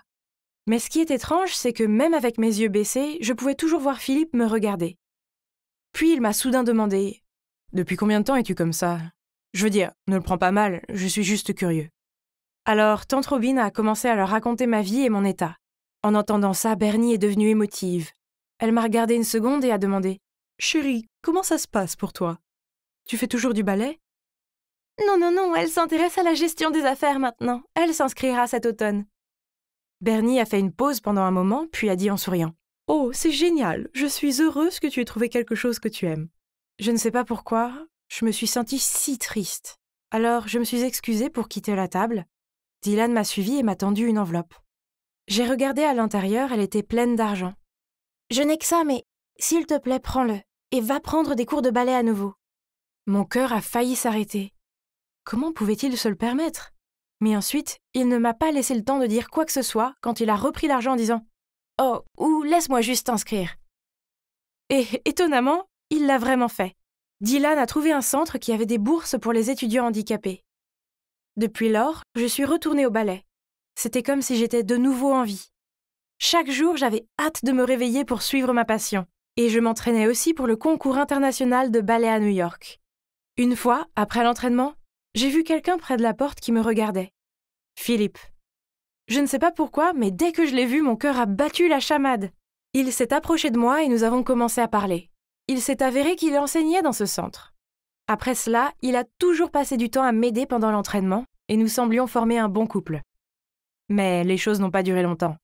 Ce jour-là, je m'entraînais avec Philippe quand une voix m'a appelée. « Joyce, pourquoi es-tu là ?»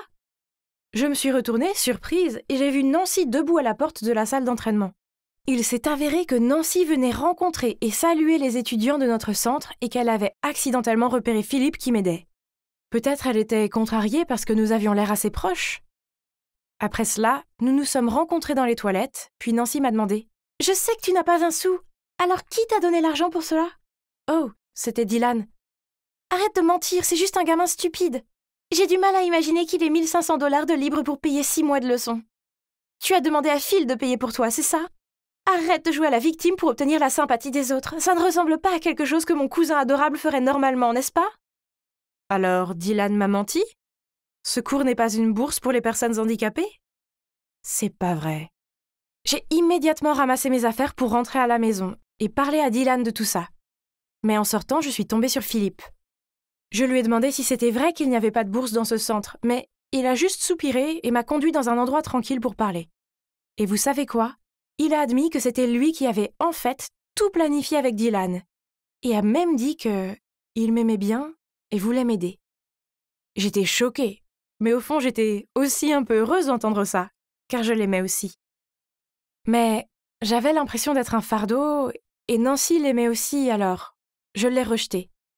Nancy n'était plus la même après ça. À chaque fois que nos regards se croisaient, elle faisait la moue et regardait ailleurs. Une fois, j'ai trouvé mes chaussons de danse trempés dans du café. Et une autre fois, il y avait même une note dans mon sac disant « Ne cours pas après Phil, car tu ne peux pas courir, lol !» Ce devait être mon adorable cousine qui faisait ces choses, n'est-ce pas? Je me suis sentie un peu contrariée au début, mais je n'avais pas le temps pour ces jeux. J'avais une compétition à préparer. Puis, la veille de la représentation, je suis arrivée à la maison et j'ai entendu tante Robin dans le salon en train de parler à Bernie.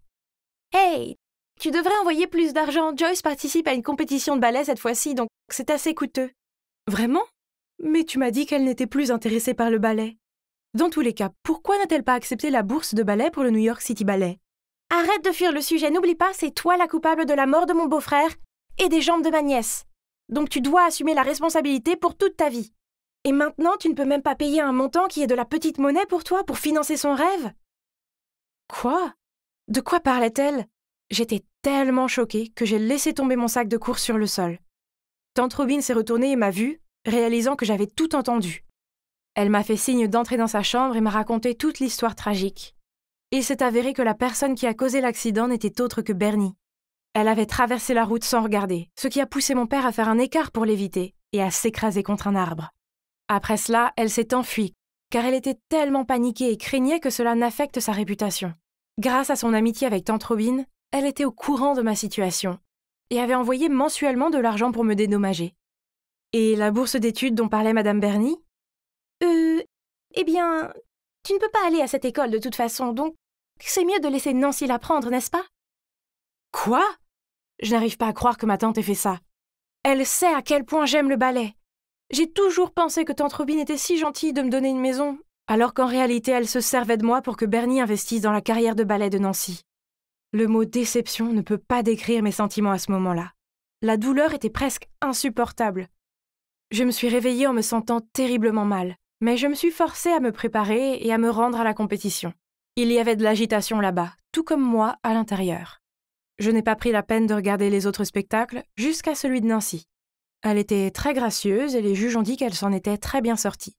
Cependant, j'avais l'impression qu'il manquait quelque chose. Et maintenant, c'est mon tour. J'ai regardé la foule et j'ai vu qu'il y avait Bernie, Dylan et Philippe. Ils ont tous souri et applaudi quand on a appelé mon nom. J'ai pris une grande inspiration et j'étais sur le point de monter sur scène quand Nancy est passée devant moi, s'est penchée vers moi et m'a chuchoté. « Philippe ne se soucie pas vraiment de toi. Il se sent juste coupable de ce que sa mère a fait. Ne va pas l'embarrasser en faisant une erreur. » Soudain, j'ai eu l'impression que je ne pouvais plus bouger. J'avais oublié tous les mouvements et le monde tournait autour de moi. Mais une voix familière m'a réveillée. « Joyce, tu vaux mieux que ça. Nous sommes tous là pour toi, n'aie pas peur. Tu es la lumière. Ne laisse pas l'obscurité t'embrouiller. Brille et montre-leur ce que tu vaux. » J'ai été tellement touchée et ça a marché. J'ai retrouvé mon esprit et j'ai suivi le rythme, comme un signe qui avait été retenu pendant si longtemps. J'ai juste fait ce que je voulais faire. Je ne me suis pas souciée de quoi que ce soit, de qui que ce soit. En ce moment, je vivrais pour moi-même. Et peut-être que les juges l'ont ressenti aussi. J'ai explosé de bonheur en entendant ça. Mesdames et messieurs, la gagnante de ce concours est Joyce Baker. Tout le monde est venu me féliciter, y compris Bernie. Elle a essayé de retenir ses larmes en s'excusant pour tout. Le passé est le passé, et je sais que ce qui s'est passé était un terrible accident. C'est quelque chose avec lequel elle devra vivre toute sa vie, et cela semble être assez pénible. Alors, je l'ai serrée dans mes bras et je lui ai dit que tout allait bien, car ce qui compte, c'est que je puisse danser à nouveau, et c'était fantastique. Alors, et après ? Eh bien, je n'ai pas fait d'école de gestion des affaires. Ha! Au lieu de ça, je continue mon ballet. Je suis aussi un traitement pour ma maladie et j'espère qu'un jour je pourrai être sur scène à danser avec Philippe. En parlant de Philippe, grâce à son aide, Dylan et moi avons emménagé dans notre propre maison. Et Dylan vient d'obtenir une bourse d'études dans un lycée prestigieux, ce qui semble lui plaire. Oh, et une dernière chose. Philippe et moi sortons officiellement ensemble. Et voilà, c'est la fin heureuse de mon conte de fées. Les gars, continuez à poursuivre votre rêve, malgré les difficultés, car toutes les bonnes choses vous attendent au bout du tunnel. Bonjour, c'est Mia. Je ne veux pas me vanter, mais depuis l'enfance, j'ai toujours été une sorte de génie. J'ai déjà accumulé plus de 20 prix scientifiques, et en ajoutant ce trophée de plus à ma collection, j'ai même pu sauter une classe. Vos réalisations à un si jeune âge sont admirables. Quel est ton prochain projet? Eh bien, j'ai décidé d'abandonner l'école. Oui, c'est mon plan. Avec un profil aussi impressionnant, il ne me manque plus qu'un article de recherche pour être accepté dans le programme de recherche astronomique SpaceUp. Pourquoi perdre du temps avec des cours ennuyeux, hein? Mais maman et papa n'aimaient pas l'idée que je ne sois pas diplômée, alors après beaucoup de compromis, j'ai pu déménager au Québec avec mes grands-parents pour 1 an, mais je devais quand même aller à l'école là-bas. Et voilà, me voici au Canada, prête à conquérir mon rêve. Mais pourquoi y avait-il cette foule en colère devant ma nouvelle maison? Ils criaient, insultaient, vandalisaient. Mes grands-parents m'ont fait signe d'entrer par l'arrière, puis ils m'ont dit d'un air sombre que la foule était composée de parents d'enfants qui avaient eu une intoxication alimentaire après avoir participé au camp d'été de l'école Riverside. Le problème était que la nourriture était fournie par la ferme de mes grands-parents, et maintenant, l'école menace de porter plainte et ne semble pas prête à négocier. C'est impossible, il doit y avoir une solution à cela. Alors, rassemblant mon courage, j'ai frappé à la porte du directeur. « Je te connais ?»« Je ne pense pas, madame. Je suis Mia Jones, petite fille de Monsieur Peterson, l'éleveur. »« Attends, Mia Jones, de New York ?»« Entre. » La femme devait être madame Robinson, la femme du directeur. Mais est-ce qu'elle me connaît? Dès que nous nous sommes assises, elle a dit « Je vais retirer les accusations pour toi. »« Oh, madame, vraiment? Je savais qu'on pouvait régler ça à l'amiable. »« Mais, ma douce enfant, je ne fais pas la charité. Je sais de quoi tu es capable, alors je n'abandonnerai les poursuites que si tu fais de ma fille la meilleure élève de l'école. En d'autres termes, tu échangeras les résultats des tests avec elle. Qu'est-ce que tu en penses? » Ce que j'en pense? Je pense que c'est une proposition folle. Mais si je ne le faisais pas, la ferme ferait faillite. Alors, avec un signe de tête réticent, j'ai accepté. Puis on m'a immédiatement emmené rencontrer sa fille. Je m'attendais à quelqu'un de prétentieux et de gâté, mais à ma grande surprise, c'est une fille super souriante qui m'a accueillie. « Hey, je m'appelle Eliana, mais appelle-moi Elle. Je suis vraiment désolée pour ma mère. Elle s'est mis dans la tête que je devais exceller à l'école, puisque mon père est le directeur. » Elle a hésité un peu, puis a continué. « Il y a aussi Nora, la fille super intelligente de l'ex de mon père. Maman ne veut pas que je sois nulle et que mon père favorise cette autre fille au détriment de moi. Alors... » En y réfléchissant, le but principal de ma venue ici était de terminer mes recherches en astronomie. Je n'ai pas besoin de plus de A. Alors j'ai souri à elle. « Ne t'inquiète pas, je vais m'assurer que tu sois l'étudiant vedette en un rien de temps. » Le lendemain matin, je suis allée à l'école avec elle. Et wow, elle a l'air si ancienne et si calme, ce qui la distingue nettement de mon école étouffante de New York. Elle m'a présentée à ses amis et ils ont tous l'air très accueillants. Ça va être génial ici. Toujours dans le cadre du marché, j'ai aidé Elle à répondre aux questions du professeur. J'ai échangé avec elle des travaux et des devoirs, et bientôt, elle s'était déjà hissée au premier rang. Au contraire, j'étais au fond de la classe. Oh wow, la mère d'elle ne plaisantait vraiment pas quand elle disait que ses notes étaient mauvaises. Mais ce n'était pas important pour moi, parce que la seule chose qui m'intéresse, c'est cette incroyable tour d'astronomie. C'est le paradis! Qu'est-ce que tu fais ici? Je me suis retournée pour voir Nora, la fille dont Elle avait parlé auparavant, qui est aussi la présidente du club d'astronomie. « Salut, je suis Mia, je veux faire partie de votre équipe. J'ai de l'expérience dans l'étude de l'astronomie et... » Arrête de blablater. Tes notes sont nulles et nous avons une politique stricte d'interdiction des idiots. J'ai dit à Nora de me donner au moins une chance de faire mes preuves, alors elle m'a fait asseoir et à ricaner en me donnant un test d'astronomie. Facile comme bonjour, j'ai eu toutes les réponses en seulement 10 minutes, mais au lieu de m'accueillir dans le club, elle m'a accusé de tricher. Ah! Nora ne détestait pas seulement moi, elle semblait aussi mépriser Elle. Dès qu'elle avait l'occasion de nous engueuler, elle la saisissait. « Monsieur, elle triche !»« Je veux juste aider Mia, s'il vous plaît, je suis vraiment désolée. »« Hein? Qui aider qui ?»« Mia, tu as beaucoup de culot. Ton test est suspendu. » Toute la classe me lançait des regards désapprobateurs. Être aussi peu respectée par mes camarades était une nouvelle expérience pour moi. Comment Elle pouvait-elle dire des mensonges aussi calmement? Super, maintenant que j'étais étiquetée tricheuse, Je ne serai jamais acceptée dans le club d'astronomie. Jamais! Mia la tricheuse devait juste trouver un moyen d'y entrer alors. J'ai donc attendu la nuit pour me faufiler dans la salle du concierge et voler la clé de la tour d'observation. Ah, maintenant je pouvais étudier librement ma constellation préférée sans être interrompue. Montréal est proche du pôle Nord, donc le ciel nocturne ici est si clair que je pouvais voir toutes les étoiles. À ce rythme, mes recherches pourraient être terminées plus vite que prévu, puis je partirais d'ici, laissant derrière moi tous ces drames de rivalité enfantine. Une nuit, j'étais occupée à prendre des notes quand quelqu'un a ouvert la porte et est entré. Qui est là? Oh non! J'ai pris mes papiers et me suis vite échappée par la porte d'issue de secours. Qui est ce type? Pourquoi est-il ici à cette heure-ci? Le lendemain, je me suis faufilée dans la foule bruyante et j'ai vu l'annonce sur le tableau d'affichage de l'école. Le club d'astronomie a averti les étrangers de ne pas utiliser la salle de l'observatoire et qu'il y aurait une punition sévère une fois que le récent intrus serait découvert. Mince, le gars d'hier soir doit m'avoir dénoncé. Il s'est avéré que le mouchard était Brandon, le nouvel étudiant transféré, et aussi le petit-fils du fondateur de Space Up. C'est une honte que le petit-fils de l'incroyable Sir Edward Foster soit un tel crétin. Mais ça n'a pas empêché toutes les filles de devenir folles de ce Brandon. Le plus ironique, c'est qu'il n'arrêtait pas de venir vers moi et de parler d'astronomie. Hein? Est-ce que tout le monde ici ne me voit pas comme un enfant insignifiant? C'est à toi? Dit Brandon en tendant un morceau de papier. Oh mon Dieu, cela faisait partie de mes recherches en astronomie. L'ai-je laissé tomber dans la tour cette nuit-là? Mais comment Brandon a-t-il su que c'était le mien? Troublée, je m'excuse rapidement et je pars. Je n'arrêtais pas de craindre que Brandon découvre que j'ai utilisé la salle de l'observatoire. Si quelqu'un l'apprend, il sera immédiatement suspendu. J'étais en train de réfléchir quand soudain toute la classe a éclaté en applaudissements. Il s'est avéré qu'il louait mon excellent essai sur les constellations. Eh bien, c'est la rédaction d'elle maintenant. Puis le professeur s'est retourné pour lire la pire rédaction de la classe. Ma star préférée est Justin Bieber. Chaque fois que je le vois, je me dis « Si seulement il était mon mari ». Tout le monde s'est mis à rire. Pas de prix pour deviner à qui appartenait cette rédaction. Mia, je te suggère d'apprendre quelque chose de ton amie Elle. Je me suis retournée et j'ai vu le visage suffisant d'elle. Elle s'est même jointe aux autres pour se moquer de moi.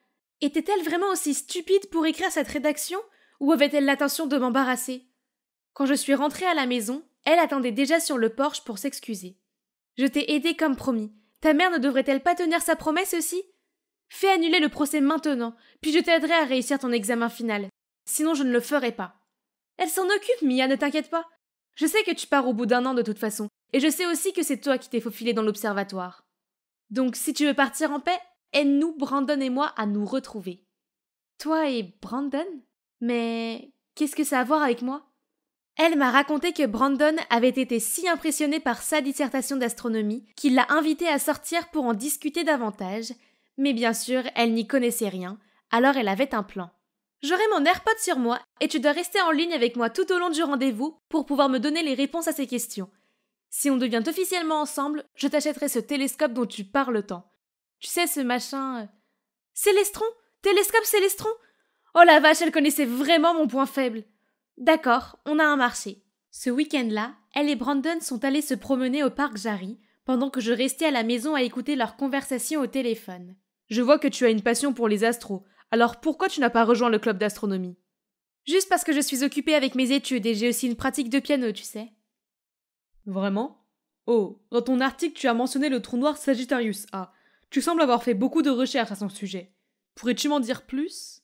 Bien qu'elle semblait frénétique au début, tout s'est plutôt bien passé. Seulement une chose, plus Brandon et moi parlions, plus je réalisais que nous avions beaucoup en commun.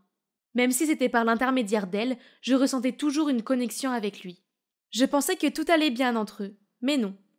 Un jour, elle est venue me voir dans un excès de colère et m'a dit que Brandon avait refusé sa confession d'amour. Je veux que tu ailles lui parler et que tu découvres pourquoi. J'ai besoin de savoir la raison. Quoi? Pourquoi tu ne lui demandes pas? Parce que je suis moi, Eliana Robinson. Je ne pose pas de questions aussi embarrassantes. Donc, j'étais celle qui devait faire le geste embarrassant? Appelle-moi également, je veux l'entendre moi-même. Mon Dieu, cette fille autoritaire. Et donc j'ai dû traîner Brandon sur le toit, tranquille, pendant que j'appelle elle en secret pour qu'elle puisse suivre la conversation. Ok, allons droit au but. Pourquoi as-tu rejeté elle? Parce que j'aime quelqu'un d'autre. Si tu aimes déjà quelqu'un d'autre, pourquoi traîner avec elle? Parce que c'est seulement quand je sors avec elle que je peux parler à la personne que j'aime bien. C'est quand même décevant. Pourquoi tu ne me reconnais pas? J'ai vite mis fin à l'appel en espérant qu'elle ne comprenne pas ce qui se passait. Il savait déjà que j'étais derrière les mots d'elle pendant tout ce temps. Il s'est avéré que Brandon m'avait rencontré une fois lors d'un concours de la ville pour les élèves de 6e, dans lequel je l'avais surpassé et remporté le premier prix. Il n'avait jamais rencontré un enfant plus intelligent que lui en astronomie. Alors quand il m'a revu à l'école, il m'a reconnu instantanément. Seulement, il ne pouvait pas comprendre pourquoi mon score était si bas. Brandon voulait me parler, mais il est triste de ne rien recevoir en retour. Je me suis sentie coupable, mais c'est parce qu'il a dit à l'administration de l'école que je me suis faufilée dans la salle d'astronomie. Alors que c'est Nora qui m'a dénoncée. Nora était là aussi à ce moment-là. Au fait, pourquoi tu dois faire les devoirs d'elle? J'ai parlé à Brandon de mon contrat avec Madame Robinson et je me suis excusée d'être derrière son rendez-vous et celui d'elle sans avoir pensé à ses sentiments. Je vois. Suis-moi. Il y a quelque chose que tu dois savoir. Brandon m'a emmenée voir Nora. Elle ne m'a pas accueillie au début, mais quand Brandon lui a parlé de mon secret, Nora a immédiatement changé d'attitude. J'aurais dû savoir que quelqu'un comme elle ne pouvait pas faire de tels progrès. Elle et sa mère trompent tout le monde encore une fois. Puis Nora m'a raconté comment elle enquêtait secrètement sur l'affaire de l'intoxication alimentaire, car ce jour-là, au camp d'été, elle avait vu Madame Robinson et elle faire quelque chose de louche dans la cuisine de l'école. Pourquoi devrais-je te faire confiance? Elle m'a dit que tu lui en voulais, alors peut-être que tu essaies juste de ruiner sa vie? S'il te plaît, pourquoi je dois faire ça? Crois-le ou non, ta précieuse meilleure amie essaie de t'embarrasser devant toute l'école. C'est quoi ça? Dans l'amphithéâtre, elle était assise devant un écran qui disait « Le grand-père de Mia nous a empoisonnés ?» Nous nous sommes précipités dans l'amphithéâtre pour la trouver là, racontant aux gens que mes grands-parents servaient de la nourriture avariée. Elle a dit que je n'avais pas honte en copiant ses travaux et que je lui avais même volé Brandon alors qu'ils sortaient ensemble. Donc, elle a dû comprendre que Brandon m'aimait bien, hein? Quand même, pourquoi ne m'a-t-elle pas parlé directement? Comment ose-t-elle inventer des choses sur moi et ma famille? Avant que je ne puisse réagir, Brandon a changé ce qui était sur l'écran en une vidéo de moi gagnant le concours d'intelligence des jeunes esprits. Tout le monde a commencé à bourdonner en reconnaissant qui j'étais. Quelqu'un a même parlé fort. « J'ai regardé cette émission, c'est vraiment Mia ?» Le visage d'elle a pâli alors que les gens commençaient à douter d'elle. Puis Nora a arraché le micro de la main d'elle et a dit « Maintenant qu'il est clair que Mia n'est pas du tout idiote, qu'en est-il de l'empoisonnement au camp? Personne n'a trouvé étrange que seules elle et sa mère ne montrent aucun signe de symptômes d'empoisonnement? C'est parce que ce sont elles qui ont empoisonné la nourriture et ont accusé les grands-parents de Mia. » L'écran continue de montrer un clip de la mère d'elle à l'air louche alors qu'elle parle à un homme. Elle a fait tout cela juste pour ruiner la bonne réputation des grands-parents de Mia. Puis elle engageait cet homme pour acheter la ferme en son nom pour un prix ridiculement bas. Qu'est-ce que tu as dit? Oh mon Dieu, le directeur se tenait à la porte et a été témoin de tout. Tout le monde dehors. Quand il ne restait plus que nous 4 dans la pièce, elle a crié furieusement. « Comment oses-tu? Tu n'es que le résultat de ta mère infidèle, tu te souviens? Ne fais pas l'idiote avec moi. Tu sais très bien que ma mère n'a pas trompé Monsieur Robinson et que c'est ta mère qui lui a menti pour gâcher son mariage et celui de ma mère. Et puis quoi? Mentir encore que tu es sa fille pour le forcer à rester avec elle? Toi et ta mère êtes tous des gens horribles. » Monsieur Robinson s'est interposé entre elles et a mis fin à la dispute. Oh, il n'avait pas l'air très bien non plus. Il savait déjà que la mère de Nora avait été accusée à tort et qu'elle ne l'avait pas du tout trompée. C'est pourquoi il a toujours essayé de se rattraper auprès de Nora. Mais apprendre qu'elle n'était pas sa fille a fait l'effet d'une bombe. Après avoir su ce que sa femme et sa fille ont fait, il a décidé de démissionner. Il s'est excusé auprès de la mère de Nora et il se donne une nouvelle chance. Après que la vérité ait été révélée, elle et sa mère sont parties sans laisser de traces. Je dis bon débarras aux mauvaises nouvelles. Mes grands-parents ont été blanchis des allégations et leur entreprise est de nouveau en plein essor. Avec l'aide de Brandon et Nora, j'ai rassemblé assez de données et terminé mon travail avec brio. Maintenant, je vais quitter le lycée et poursuivre mes rêves. Ha, je plaisante, je vais juste faire un voyage au parc national du Mont Mégantic pour voir les aurores boréales avec Brandon et Nora. J'ai décidé de rester et de terminer mon lycée ici. Ainsi, je pourrai continuer à poursuivre ma passion pour l'astronomie avec mes 2 âmes sœurs à mes côtés.